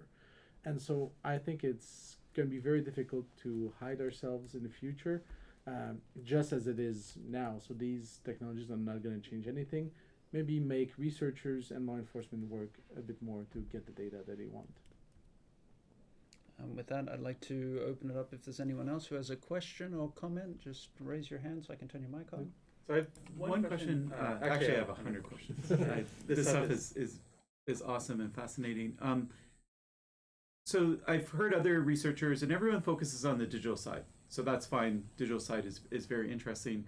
What can you say about the actual postal side? So you mentioned that a few times. What's the sort of OPSEC around actually mailing drugs through the postal system? What are the risks, both for the person depositing the mail, recipients of the mail? What is the postal system, the postal authorities doing? I'd be curious to learn more about that. I've been on tour in the customs department once. Mostly it's drug dogs and pretty basic intelligence sharing, and they're able to find a lot of things in the mail. When it comes to OPSEC, in this sense, what people will do is they will, some will basically drive. They would drive up to, if it was from Montreal, they would drive 5 hours away to dump things in boxes, maybe wear a hoodie when doing it. Some would also just keep on going down to their local postal office. That's, again, trade-off. Some people will handle things with gloves and alcohol sprays. Some people won't. There are a lot of concerns in this, and that is one of the weakest points. And that's something that they will also read up on in interviews with other vendors. And it's also, again, this is a skill that's learned, and it's a very hard skill to learn. Finally, one of the best anecdotes I heard was one guy who basically just asked a postal worker, how much, here's some cocaine. Can you tell me how to smuggle drugs in the mail and do it securely? And that helped him a lot. So it's also good to be street smart. And I think my master's in Mahsa, that's one of the main points that she made in her master's, actually how these virtual networks are embedded in the physical world, and how the physical world is going to limit their growth. So basically, at some point, you're going to have half of the packages going through Post Canada that are going to be drugs. Well, there's going to be a problem because they're just going to scan all of them and they're just going to grab them. And so this thing only works if it stays relatively small and relatively hidden. And so, there's a lot of debate about now how big is going to be online drug dealing. And online drug dealing delivered by the mail really can't grow all that much just because it's going to be bound by physical side. But where there's going to be a lot more growth is using, Facebook and, open groups to find your dealer, and you meet him in a park. And that's where you're going to see, a lot of growth, I think, and people using these even Tinder. I mean, people, advertise for cannabis on Tinder. And so I see where the market is going to grow, but it's always going to be this embeddedness between physical and virtual. And I think that's a very interesting point. And I didn't talk about this, but that's a point that we really need to look into. Yeah. Yeah. And then from the authorities, so when it goes across a border, there's obviously one agency that's going to look at it. But what about internally, just say within Canada, how much inspection happens when it's not going through border? It's just up to Canada Post to decide that they want to inspect their mail. My understanding is there's barely any checks of packages inside of Canada. They do profiling, so they've become pretty good. So when they seize a package and they see that there's drugs in it, they're going to look at the package and they're going to, kind of try and find similar packages to this one. So they've become quite good. And there was an operation, another master's student of mine looked at a police operation where all they did is they were just taking out the packages from Post Canada. And so the guy was shipping maybe 30 or 35 kilos of cannabis per week. And they just took all the packages out of circulation, but they never arrested him. They just, took the packages to see what would happen. And then everyone started talking on the Reddit and the forums, what's going on? I bought drugs from this guy. He says he shipped it. And he said, yeah, I shipped it. And no one received anything. And it was this huge confusion. And in the end, just with this single operation, they managed to eliminate pretty much all cannabis online trading from Canada, just because people figured out, you know, if you buy cannabis from Canada, you're never going to get it. So people just switch and bought drugs from other countries, we believe, but they didn't buy drugs from Canada. And so it's one simple example of how, you know, this technique of just looking at packages can actually be pretty powerful. Yeah. And all of this is like retail, like dealer to user, or is there a sort of wholesale component of, you know, large like dealer to dealer transactions? The difficulty is, you know, what is dealer to dealer? I mean, someone who's buying, you know, for example, $200 worth of cannabis, is that a drug user just stocking up? Is that a drug dealer looking to resell? So we did a paper that, you know, looked at it and said, you know, we're going to use the $1,000 mark. You know, if you're spending $1,000 on drugs, you're probably not a drug user, just because few drug users have $1,000 to spend at the single point to buy drugs. And what we found was that about 40% of the revenues being generated on on these darknet markets were for wholesale sales. So there's very few of them, but because they're so big, they account for about 40% of the revenues. But I would say about 80% of transactions are for very small amount. I'm talking about $50 to $100. So most people make a single purchase, very small, but you have at the other end of the spectrum, people are going to buy, you know, a kilo of cocaine for $50,000. So that can kind of tip the scale on that one. But there is actually people buying kilos of cocaine from the darknet, and I would like to meet them if they're listening. So. So with that, I think perhaps the conversation may continue in the room, but we're going to finish up streaming online. So thank you very much to all of the participants here today. I enjoyed all of the presentations very much myself, and as I've said a couple of times, this is a selfish endeavor, so that's a success in my book. For the people watching online, I would encourage you to check on our Twitter under the hashtag SecRev, or at our account, where you can transfer across to Dr. Sébastien Gamme from the Université de Montréal, who will be presenting now at his channel, and enjoy the rest of the stream. We'll be continuing to go for another 14, 15, 16, 17, 18 hours, something like that. Plenty of more content to come, and this stream will be available live a little bit later for you to rewatch and enjoy the greatest hits. So thank you very much, everyone, for watching online, and we'll catch you next time. Thank you.